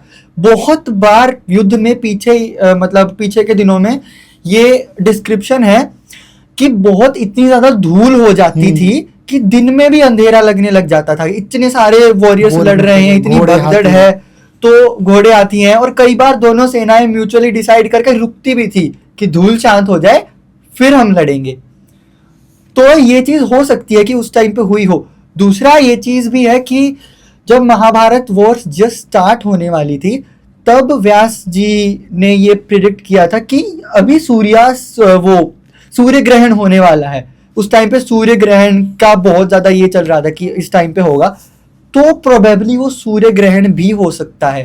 तो ये दो रीजन हो सकते हैं, पर कृष्ण के सुदर्शन चक्र से सूरज को ढकने की बात व्यास महाभारत में नहीं आती। मतलब क्लियर वर्ड में नहीं लिखा गया, क्लियर वर्ड में नहीं है, बस ये बोला कि विजिबिलिटी कम हो गई, और मतलब ऐसा लगा कि सूर्यास्त हो गया और जयद्रथ बाहर आ गया, पर फिर दोबारा से सूर्य प्रकट हो गया एकदम से उसके बाहर आते ही, और तभी अर्जुन ने एट द पॉइंट मार दिया उसको। बट लगता है ना कि कहीं ना कहीं तो वो पावर जो है, सुप्रीम पावर ने हेल्प करी किसी तरीके हो से। सकता है एक मतलब हाँ काफी बढ़िया तरीके का कोइंसिडेंस हो गया ये, उस तरीके से प्रेजेंट किया कि उनको कहीं हाँ, से ये मतलब कि कहने का तरीका हो जाता है लोगों को कि कृष्ण ने ढक लिया सूरज बात को। तो वही हो गई, कृष्ण ने ही ढका किसी भी तरीके से, because of is a superior God, लोग इतना पूजनीय है, वो मानते हैं उनको, तो वो उनकी जो महिमा रही उसको करने की, किसी भी तरीके से ट्रिक करके उसको ढक दिया। वो धूल मिट्टी हो, खुद वहां रहे हो, सुदर्शन चक्र रहा हो, कुछ भी रहा, लेकिन उन्होंने जो वो उसको वरदान था वो तोड़ा और अर्जुन ने उनको मारा। हाँ, क्योंकि अर्जुन ने फिर ये प्रण लिया था ना कि अगर नहीं मार पाया तो मैं अपना उसको देह त्याग दूंगा। कृष्ण ने इवन अर्जुन को बहुत बार समझाया कि इस तरीके के तुम प्रण मत लिया करो। एक बार अर्जुन युधिष्ठिर को मारने चल गया था प्रण के चक्कर में ही, कि कोई मुझे अगर ज्यादा मेरी कैपेबिलिटीज पे बुरा भला कहेगा, कोई मेरे मतलब आर्चरी के बारे में मेरे को बुरा कहेगा, तो मैंने प्रण ले रखा है मैं उसका संहार करूंगा। तो युधिष्ठिर को मारने चल दिया। युद्ध के बीच की बात है ये, युद्ध के अंदर की बात है ये। मतलब एंड में जब वॉर हो चुकी, मतलब जब एंड में नहीं सॉरी, जब मतलब युद्ध खत्म हो चुका है एक दिन का और शिविर में है वो, ये पूरा डिस्कशन चल रहा है, तब वो उनको मारने चल दिया है। क्यों? क्योंकि जो युधिष्ठिर है वो इस बात पे चिड़े हुए कि तूने अब तक कर्ण को क्यों नहीं मारा है, इतनी देर से तुम कह रहे हो कि कर्ण को मारूंगा मैं, कर्ण को मारूंगा, पर तुमने नहीं मारा है उन्हें। तो युधिष्ठिर, और वो धीरे धीरे करते करते युधिष्ठिर जो अर्जुन है ना उसकी कैपेबिलिटीज पे बात छेड़ देते हैं युधिष्ठिर। तो अर्जुन में भी ये तो थी, और वो युधिष्ठिर को मारने चले गए हैं। तब कृष्ण ने बोला कि शास्त्री ये कहते हैं कि कोई जो आपका पूजनीय हो, जिसके आप बहुत ज्यादा रिस्पेक्ट करते हो ना, अगर आप उससे बुरे शब्दों में बात करो, उसकी डिसरिस्पेक्ट करो, बुरे वर्ड्स में बात करो, तो वो इसी समान है कि आपने उस व्यक्ति को मार दिया। तो वो बोलते हैं कि अगर तू उससे बुरे वर्ड्स में बात करेगा तो ये ऐसा ही होगा कि तूने युधिष्ठिर को मार दिया। तो ये कृष्ण ने यहाँ पर अर्जुन को धर्म संकट से बचाया और तब समझाया भी कि इस तरीके के तू प्रण मत लिया कर, ये एक मतलब रैशनल इंसान की थिंकिंग नहीं है। ये अब मान लो जहां पर गलत है वो अर्जुन को भी पॉइंट आउट कर रहे हैं। बिल्कुल, वो जरूरी भी है, उनका काम है, क्योंकि ये कोई सेंस नहीं बनती इस बात की कि एक प्रण के चक्कर में तो पूरा युद्ध हो रहा है, भीष्म के प्रण के चक्कर में, तो ऐसे प्रण मत लो। तू एक, वही कह रहे कि तू एक और प्रण लेके चल गया है अब तो। ओके, नाउ जब महाभारत अपनी एंड के दिनों में जाती है, महाभारत जब खत्म होती है, पूरे के पूरे इतने लाखों लोग मरे, बहुत नुकसान हुआ, उसमें धर्म की अलग स्थापना हुई जो ज़रूरी थी। उसके बाद एग्जैक्टली क्या हुआ, और सबसे जो मुझे ज़रूरी जानना है वो है कुंती, विदुर और धृतराष्ट्र। इनके बारे में बहुत कम जानते हैं कि महाभारत के बाद ये कहाँ चले गए, इसका बताइए। तो जब महाभारत का युद्ध समाप्त हुआ तो बहुत कम योद्धा बचे हुए थे लास्ट में। इवन जो 17th डे के बाद 17th डे की रात को जो है सोते हुए 17th या 18th डे की रात को सोते हुए अश्वत्थामा ने द्रौपदी के भाइयों, बचे हुए पांचाल के जो योद्धा थे वो और द्रौपदी के 5 पुत्रों, सभी को रात को सोते हुए मारा। Along with Kritavarma and Kripacharya, 3 लोगों ने रात को सोते हुए मार दिया, उन्हें पता भी नहीं चला। ये बहुत बुरे एक्ट्स में से कंसिडर किया जाता है कि उन्होंने गलत किया। दूसरी चीज कि बस लास्ट का जब बचा हुआ था तो दुर्योधन को भी मार दिया गया था। फिर उसके बाद ये चीज हुई थी। हाँ, ये 18th डे को ही चीज हुई थी जब दुर्योधन मतलब जल में छिप गया था। तब जो है शल्य उसकी सेना की आर्मी को लीड कर रहे थे, जो छोटे मोटे जो ट्रूप्स बचे हुए थे कौरवों की साइड से उनके साथ लड़ रहे थे। तो जब ये एंड हुआ सब कुछ की चुनिंदा योद्धा बचे हैं, एक युयुत्सु थे, थोड़े बहुत पांडव बचे थे, है ना। कौरवों की साइड से तो कोई बचा ही नहीं था। जब और खुद की पांडवों की प्रोजनी में से सारे के सारे मारे गए, सब मारे गए। बस उत्तरा के गर्भ में अभिमन्यु का अंश था, उस पे भी प्रहार किया गया। फिर जो अश्वत्थामा को श्राप है, ये वाली सारी स्टोरी आ जाती है। इस पूरे जो मास स्केल का डिस्ट्रक्शन था, इससे युधिष्ठिर बहुत ज्यादा विचलित थे।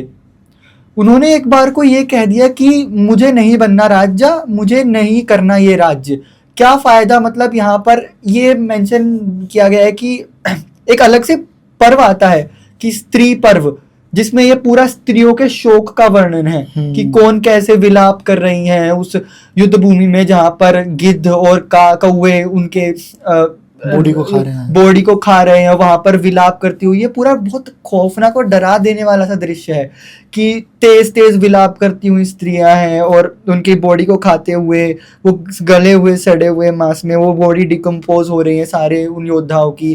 पूरी भूमि लाल हो चुकी है, वहां पर बहुत तेज बदबू हो रही है।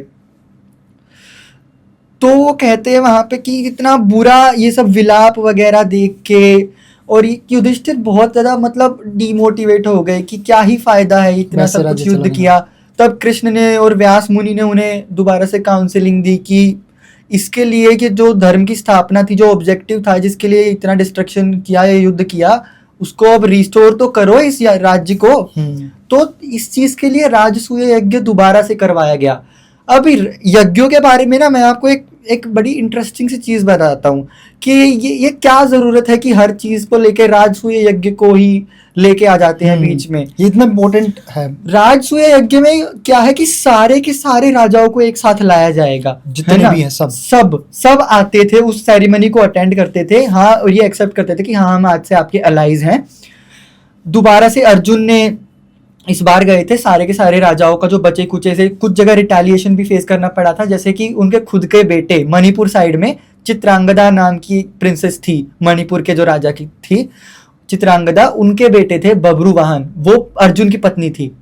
अच्छा। और वहां पे ये रूल था कि वो शादी के टाइम पे ये उन्होंने चित्रांगदा के पिता ने कहा था कि हमारा जो राज्य है ना, वो मेरी बेटी का मतलब जो बेटा होगा वही संभालेगा, तो तुम अपने साथ नहीं लेके जा सकते। तो इसलिए ना वो युद्ध में लड़ा था और बाद में भी वो अपने नाना का राज्य संभाल रहा था, तो वो संभालने के लिए आया भी नहीं दोबारा से राज्य को।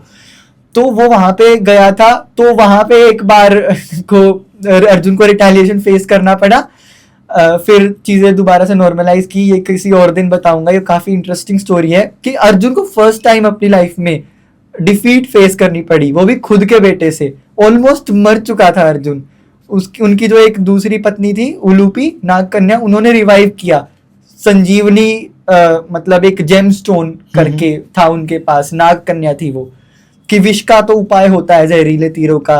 भीम को भी बचाया था उनके पिता ने। जो वाणी होती है उसका इलाज नहीं है।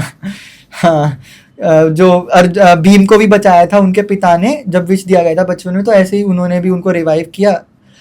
गांधार में वो गए थे, वहां पे रिटेलिएशन फेस करना पड़ा। शकुनी के जो 2-4 पुत्र और जो भी बचे हुए थे उन्होंने मना किया, पर फिर जो शकुनी की पत्नी थी उनके पैर छुए अर्जुन ने।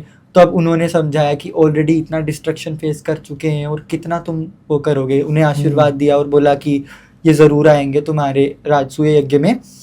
फिर ऐसे ही थोड़ा थोड़ा सा कई कई जगह पे रिटेलिएशन हुआ, बट बहुत इजीली ये हो गया, लास्ट टाइम के राजसूय यज्ञ जैसा नहीं था। बट ये किया क्यों गया?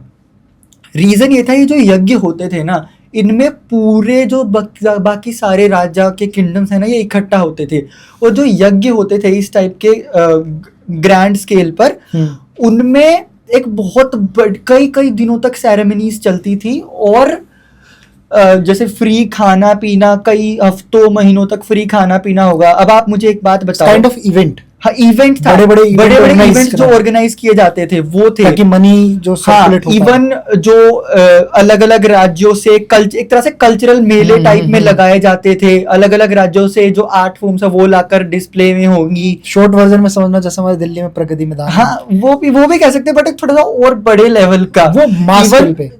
ऐसा बोलते हैं कि आर्टिस्ट वगैरह आते थे वहां पर, वो अपना मतलब दिखाते थे, नाच गाना जो भी कुछ होता है आजकल, नुक्कड़ नाटक वगैरह भी होते, कितनी सारी चीजें हैं। एक तरह से वो एक कल्चरल असेंबली थी उस टाइम की, जहां पर सारे राजा वगैरह इकट्ठे होंगे। और आप एक बात बताओ मुझे, किसी अब एक राज्य में सारे जो मेल्स हैं, जो main bread winner of the family है, वो मारे जा चुके हैं, शोक का माहौल है, क्या ऐसे में किसी के घर में चूल्हा जलेगा? ऐसे में इतने बड़े अगर इवेंट ऑर्गेनाइज करे जाएंगे जहां पर फ्री फीस्ट है, तो लोगों भूख से तड़पेंगे नहीं। दूसरी बात, इतने सारे जब लोग आएंगे एक जगह पे इकट्ठा होंगे तो लोकल क्राफ्ट को सपोर्ट मिलेगा।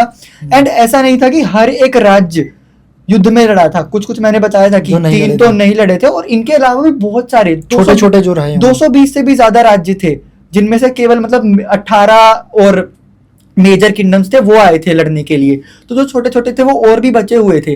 जब इतने सारे राजा एक साथ आएंगे दूसरे स्टेट से, जिनके पास वेल्थ है, और वो उनकी जो लोकल क्राफ्ट वगैरह या फिर जो भी असेंबली है उनमें मतलब कुछ खरीदी भी होगी, कंट्रीब्यूट भी करेंगे, तो एक तरह से ये ना कि इकोनॉमिक रिवाइवल हो गया ये। तो वहां पे आएंगे तो मान लो आज भी जब बाहर से लोग आते हैं किसी भी कल्चरल असेंबली में, चाहे वो ट्रेड फेयर हो गया, तो वहां पे एक तरह से इकोनॉमिक सपोर्ट तो बूस्ट तो मिलता ही है ना, लोकल क्राफ्ट को सपोर्ट मिलता है, लोकल बिजनेस और ट्रेड बूस्ट होता है ना, रिलेशंस और कल्चरल अलायंसेस स्ट्रॉन्ग होती हैं। तो ये एक तरह से इकोनॉमी को ऑन ट्रैक लाने के तरीके होते थे राजसूय यज्ञ। और इनमें फिर द्रौपदी की वो स्किल सेट आ जाती कि हर एक जो मेहमान था ना, हर एक मेहमान, इतने राज्यों से आए, हर एक मेहमान को रमेन में जो राजा थे, हर एक मेहमान को द्रौपदी ने पर्सनली अटेंड किया, किस मेहमान के साथ कितना क्या गिफ्ट जाएंगे, क्या गिफ्ट आए हैं, कितने रिटर्न गिफ्ट जाएंगे, सारा द्रौपदी देख रही थी एज अ होस्ट भी। मतलब मेन हम ये कह सकते हैं उनकी मैनेजरियल स्किल्स के बारे में महाभारत में बहुत ज्यादा बताया गया है। जब वो वन में थे, श्री कृष्ण जो है वन में उनसे मिलने गए थे, तो जो उनकी पत्नी थी सत्यभामा, वो एक बार वो भी गई थी उनके साथ उनसे मिलने के लिए। पांडवों से तो कृष्ण बात कर रहे, तो द्रौपदी और सत्यभामा एक साइड में आ गई थोड़ी देर के लिए बात करने के लिए। तो नॉर्मल बातचीत चली पहले तो, कि अपने पुत्रों के बारे में पूछती है द्रौपदी कि वो कैसे हैं, वो पांचाल में ठीक है कि नहीं, अभिमन्यु तो उत्तरा के साथ, वो जो सुभद्रा के साथ है वो द्वारिका में ठीक है कि नहीं, सब कैसे हैं, ये सब डिस्कशन चल रहा था। तो वो धीरे धीरे करके प्रोसीड करते करते वो इन बातों पे बताने पे आ जाती है कि जब वो द्वारका इंद्रप्रस्थ की महारानी थी द्रौपदी, तब वो कैसे हर चीज को मैनेज करती थी। युधिष्ठिर की जो जितनी भी यात्राएं होती थी उसमें कितना सामान जाएगा, क्या क्या जाएगा, कितने सैनिक जाएंगे, कितने हाथी घोड़े, क्या चीजें साथ में वो यात्रा के लिए कैरी करेंगे, हर चीज द्रौपदी मैनेज करती थी।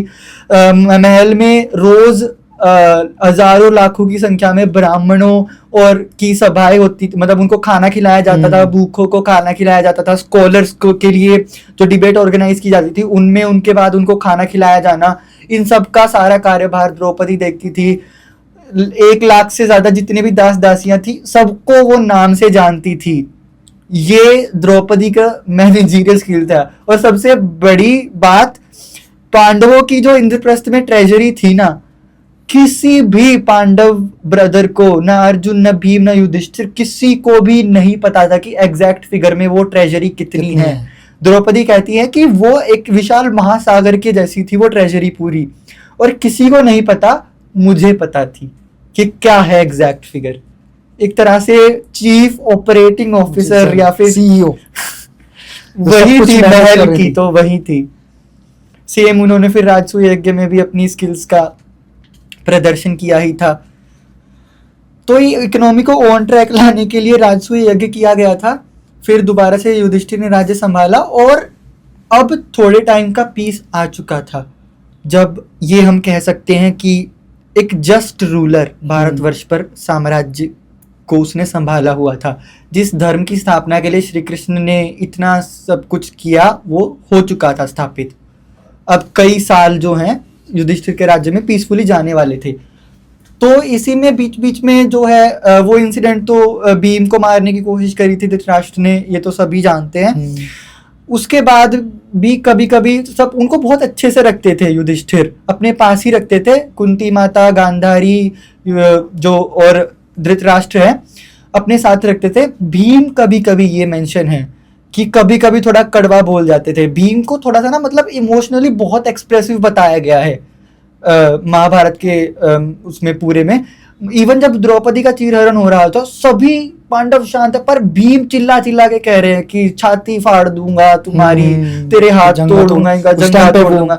उनसे सहन नहीं हो रहे हैं, वो चीजों को तोड़ फोड़ कर रहे हैं। He was very expressive emotionally.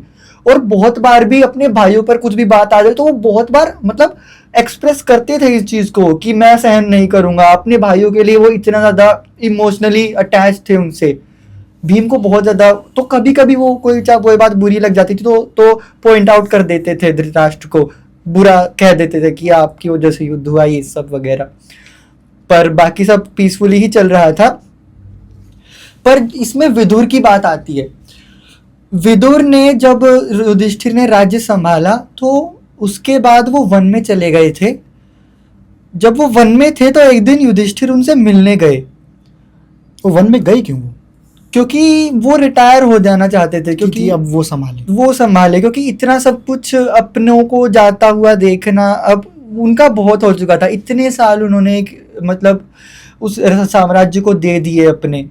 But उन्हें ये पता था कि युधिष्ठिर को उनकी अब भी जरूरत पड़ेगी। तो ये मेंशन है व्यास महाभारत में एग्जैक्टली ऐसे कि एक दिन जो है विदुर अपनी मतलब साधना में लीन थे, उनके पास गए। कई वर्षों के बाद की बात है। युधिष्ठिर गए और उन्होंने देखा कि जो उनके मतलब चाचा श्री हैं वो तो ध्यान में बैठे हैं और बिल्कुल उनका जो शरीर है वो बहुत फीबल सा हो चुका है, बिल्कुल मांस नहीं है उनके शरीर पे।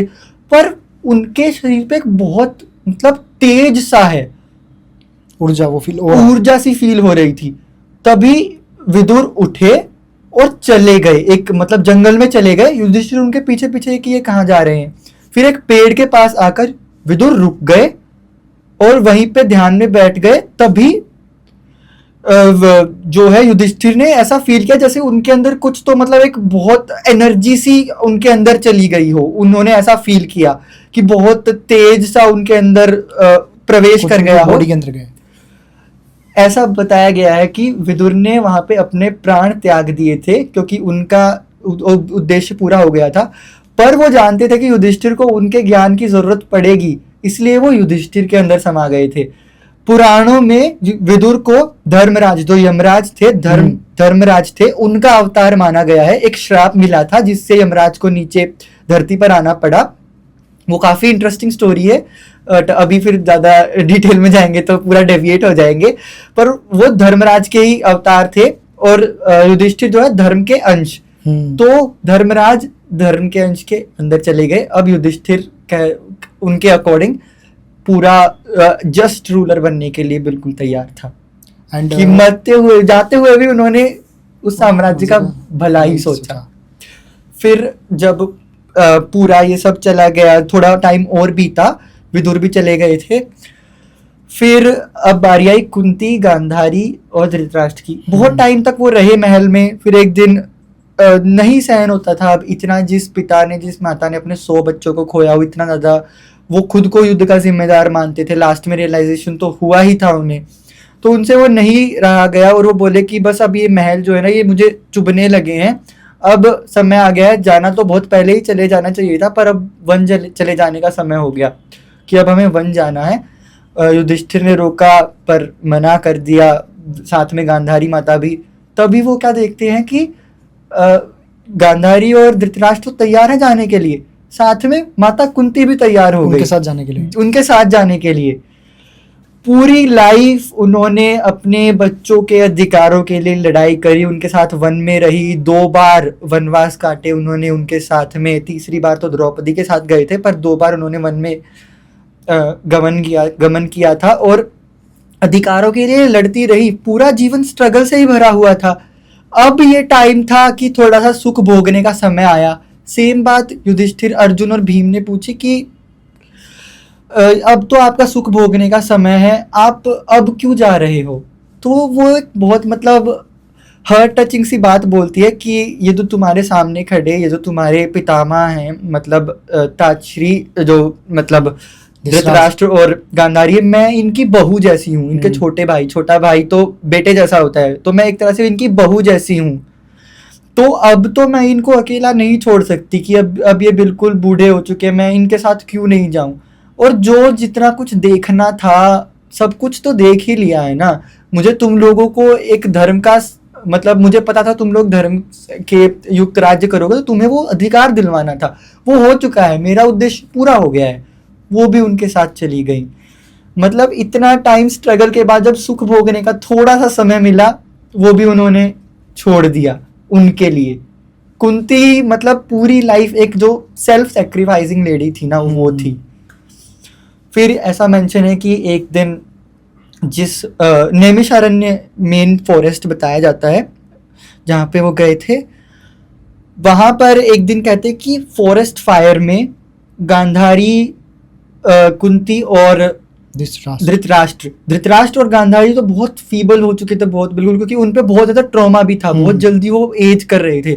तो वो एक फॉरेस्ट फायर था जहां से वो निकल नहीं पाए, जहां से वो, और कुंती भी उनके साथ वही रह गई क्योंकि वो उनके साथ उनको निकाल नहीं पा रही थी। In that forest fire they all 3 died. Kunti उनके साथ ही रही क्योंकि वो चाहती तो निकल सकती थी, पर वो उनके साथ दिया उन्होंने वहां पे भी। वो सेक्रीफाइस जो उन्होंने स्टार्टिंग से किया, वो एंड मूवमेंट तक में भी वो करती आई। फिर ये था, फिर आ जाती है द्वारका का डिस्ट्रक्शन आता है कि गांधारी ने जो श्राप दिया था कि जैसे कौरव और पांडव आपस में लड़े और कौरव समाप्त हो गए, वैसे ही यादव जो हैं जितने भी, वो सारे लड़कर एक दूसरे को समाप्त कर देंगे 36 साल बाद। एग्जैक्ट टाइम बताया था कि आज से 36 साल बाद, ये युद्ध के टाइम पे श्राप दिया था उन्होंने। 36 साल क्यों मेंशन था? कुछ इसी स्पेसिफिक रीजन तक 36 इयर्स बोलने के लिए?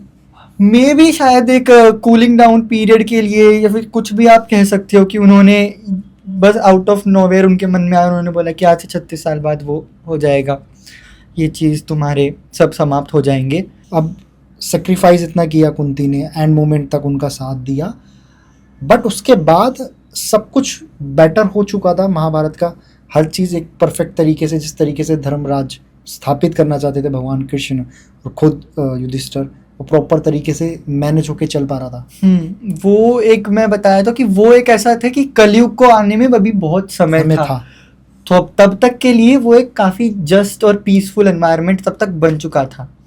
ओके, थैंक यू, आपने इतनी डिटेल्स में महाभारत को समझाया। आई नो महाभारत बहुत बड़ा ग्रंथ है, ये भी इससे भी ज़्यादा डिटेल्स है हो सकती है, लेकिन ऊपर से एक सिनेरियो, डे ऑफ स्टार्टिंग और एंड तक की जो जर्नी है महाभारत की, वो बहुत अच्छे तरीके से मुझे पर्सनली बहुत समझ में आई। And I am so glad कि मुझे इतनी सारी चीज़ें पता लग रही है और सब चीज़ें मैं जानने की कोशिश कर रहा हूँ। थैंक यू सो मच भाई, जो आपने हमें महाभारत के बारे में इतना कुछ बताया। एंड आपका कोई भी डाउट महाभारत के इस सिनेरियो को लेकर, कुछ स्टोरीज़ को लेकर, कमेंट बॉक्स में ज़रूर बताना। एंड आई वांट कि भाई आप उसका आंसर दो लोगों का, अगर उनको कुछ डाउट या कुछ मन के अंदर है ऐसा कि नहीं ये ऐसा भी था या ऐसा हो सकता था, तो ड्यूरिंग द टाइम ड्यूरेशन आप देख पा रहे होंगे, ये लगभग 2 घंटे का पॉडकास्ट गया होगा, 2-3 घंटे का। तो इस दौरान के अंदर हम जितनी कोशिश कर सकते थे महाभारत को कवर अप करने की, हमने ट्राई किया है। तो मैं पर्सनली आपसे चाहूँगा कभी किसी का डाउट आए तो आप उसको क्लियर करें कमेंट बॉक्स में। जी, मैं पूरी कोशिश करूँगा कि कोई भी डाउट हो तो अपनी साइड से क्लियर कर पाऊँ, बट फिर मैं यही कहूँगा कि 1 लाख श्लोक है, महाभारत इज ह्यूमंगस, बहुत बड़ी है। और ये मैं ये बोलता हूँ हर जगह जाके, किसी को कुछ भी ये लग रहा है कि इसने गलत बताया है तो क्यों ही माननी है किसी की भी, खुद से इतने सारे अवेलेबल हैं ओपन सोर्सेज। अगर किसी को रामायण पढ़नी है तो आईआईटी कानपुर की वेबसाइट पे पूरी की पूरी वाल्मीकि रामायण फ्री में सर्ग वाइज भी श्लोक वाइज भी अवेलेबल है। रामायण के लिए भी अगर आप महाभारत के लिए भी अगर आप ढूंढे तो विकिपीडिया पे कुछ सोर्सेज होते हैं जहां पर हर एक जो चैप्टर है ना महाभारत का उसके दिए गए हैं, बट ये फिर मतलब एक साथ नहीं मिलता है हर जगह, बट ऑनलाइन कई सोर्सेज पे अवेलेबल है। आप बस पर्व का नाम सर्च किया, 18 पर्व हैं उनमें फिर चैप्टर कर लीजिए सर्च, फिर वो श्लोक वगैरह आ जाएगा। कुछ भी अगर लग रहा है तो उस पर्टिकुलर सेक्शन को आप सर्च कर सकते हैं ऑनलाइन, या फिर बुक्स आती हैं महाभारत की। अगर एग्जैक्टली बुक किसी को पढ़नी है पूरी महाभारत, कौन सा पूरी अगर पूरी की पूरी जो ओरिजिनल वर्जन पढ़ना है तो वो तो बोरी क्रिटिकल एडिशन आता है, इंग्लिश में आता है। और इसके अलावा आती है हमारी फिर गीता प्रेस की, गोरखपुर प्रेस की महाभारत, बहुत बढ़िया है ये तीनों। बट अगर किसी को पर्सनली रिकमेंड करनी हो जो कि मुझे सच में बहुत ज़्यादा अच्छी लगी पर्सनली, तो वो पॉडकास्ट भी करती है ऑथर एमी गनात्रा, उनकी लिखी हुई बुक्स हैं महाभारत अनरेवल्ड और रामायण अनरेवल्ड। उन्होंने डेडिकेटेड पार्ट्स बनाए हैं। महाभारत का फर्स्ट पार्ट केवल इस स्टोरी को लेके, ये डाउट्स वगैरह जितने भी क्लियर किए गए हैं, इवन जो मिलिट्री फॉर्मेशंस है ना, डायग्रामेटिकली तो नहीं बट हाँ डिस्क्रिप्शन पूरे हैं, एंड हर चीज के वो फैसेट्स जो हम ऑब्जर्व करना एक नॉर्मल व्यूअर नहीं पढ़ पाएगा क्योंकि इतना बड़ा है वो, उसमें कुछ चीजें हम ओपन आउटलुक कर देंगे। उनको जितनी डिटेल में अमी गनात्रा ने लिखा है, जितना इजी वे में, जो बहुत इजी वे में है, मैंने एक दिन में पढ़ दी थी वो बुक क्योंकि थोड़ा सा बैकग्राउंड था ही इसमें, और फिर और पढ़ने के बाद और ज्यादा फिर डेप्थ में चला गया मैं, तो एक दिन में मैंने वो बुक पढ़ दी थी। रामायण उनकी मैंने अभी पढ़नी बाकी है, वो मैं भी पढ़ूंगा, बट आई एम श्योर कि उन्होंने बहुत अच्छे तरीके से लिखा होगा, बहुत अच्छे से किया होगा। रामायण, वाल्मीकि रामायण मैंने मतलब बचपन में पढ़ी थी, तब इतना ध्यान से नहीं मतलब चीज़ों को देखा था, बट फिर जैसे जैसे चीज़ें पता चलती गई कि हाँ और ज़्यादा बहुत चीज़ों को देखने के नजरिए थे, जैसे एडमिनिस्ट्रेटिव वे में देखना है, या फिर महाभारत को आ गया इसके मिलिट्री और स्ट्रेटेजिक पॉइंट ऑफ व्यू से इसको देखना, जो अभी समझाया मैंने आपको। सिर्फ कहानी है नहीं, प्रैक्टिकल वे में भी बहुत प्रैक्टिकल है। एंड इवन रामायण में जो श्री राम की जर्नी बताई गई है, वाल्मीकि जी ने बहुत प्रैक्टिकल वे में उन्हें बताया है कि जो आज भी अगर मान लो उस टाइम पे ट्रांसपोर्ट कर दिया जाए आपको, उन्हीं सेम सेट ऑफ कंडीशंस में रख दिया जाए, तो आप जैसे जाओगे ना बिल्कुल उसी तरीके से बताया कि आपका क्या माइंडसेट रहेगा, आप कैसे इन ऑब्स्टिकल्स को फेस करोगे, कोई नदी आ रही है, कोई कंफ्यूज आ रहा है, कैसे इसको पार तरीके से ह्यूमन उस चीज को फेस करता है। एक जो ऑर्डिनरी ह्यूमन नेचर है ना, उसके बेसिस पे वाल्मीकि जी ने लिखा है। एंड ये दोनों पोएट्री है। सेकंड थिंग, इनकी पोएट्री की ब्यूटी इनके बीच बीच में पता चलती है कि जैसे एक एग्जांपल देता हूं मैं आपको कि वाल्मीकि रामायण में है ना 6 कांड है, 7वां मिला दे उत्तरकांड तो अलग होता है, 6-7 कांड है मतलब इन टोटल। जो सेकंड कांड है अयोध्या कांड, सेकंड जो कांड है अयोध्या कांड, उसकी स्टार्टिंग कैसे होती है कि सूरज उगा है और मतलब प्रिपरेशन ऐसे तैयारियां चल रही हैं राम के राजा बनने की। जब एंड होता है ना, वो तब तक वनवास में जा चुके होते हैं, ठीक है। युद्ध अयोध्या कांड का एंड कैसे हो रहा है कि श्री राम चित्रकूट की ओर चल पड़े, अब वो वन में घुसना प्रारंभ करेंगे, दंडक वन में, और वहां पर अब सूरज ढल चुका है। तो ये पोएटिक फॉर्म में आप देखो इसका क्या मतलब है। अयोध्या कांड के नाम पे है, अयोध्या सिटी के नाम पे वो चैप्टर है। अयोध्या के सूरज कौन? श्री राम। वो वहां से चले गए हैं तो अयोध्या कांड के एंड में, तो सूरज ढल गया उनका। अब अयोध्या अंधेरे में डूबी रहेगी जब तक श्री राम वापस नहीं आएंगे। तो ये पोएट्री जो है ना, और वाल्मीकि रामायण में तो जो आश्रम वगैरह का इतना प्यारा, पंपा सरोवर का लेकर नाम बिल्कुल डेडिकेटेड, इतना सुंदर डिस्क्रिप्शन है। मंदाकिनी नदी के पास का, चित्रकूट में वो कैसे रहे, और गोदावरी नदी के पास जब उन्होंने पंचवटी बनाई, वो इतने सुंदर सुंदर वो दृश्य है। मतलब अगर कोई ढंग से अडेप्ट करे ना उसको, तो वो बहुत सुंदर बन सकती है वो।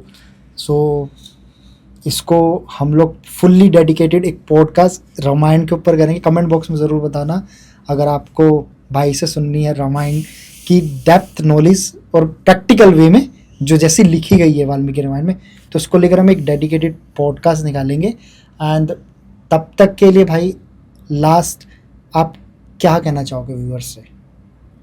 लास्ट तो यही है कि हमारे जो स्क्रिप्चर्स है ना उनको जस्ट एक स्टोरी पॉइंट ऑफ व्यू से लोग देखते हैं, but even story point of view से भी ढंग से वो नहीं जानते हैं। इतने सारे मिथ्स हैं, गलत चीजें जानते हैं नैरेटिव्स में, जैसे ये द्रौपदी का अंधे का पुत्र अंधा कहना, कर्ण की कुछ चीजों को जस्टिफाई करना उन चीजों की वजह से जो कभी हुई भी नहीं।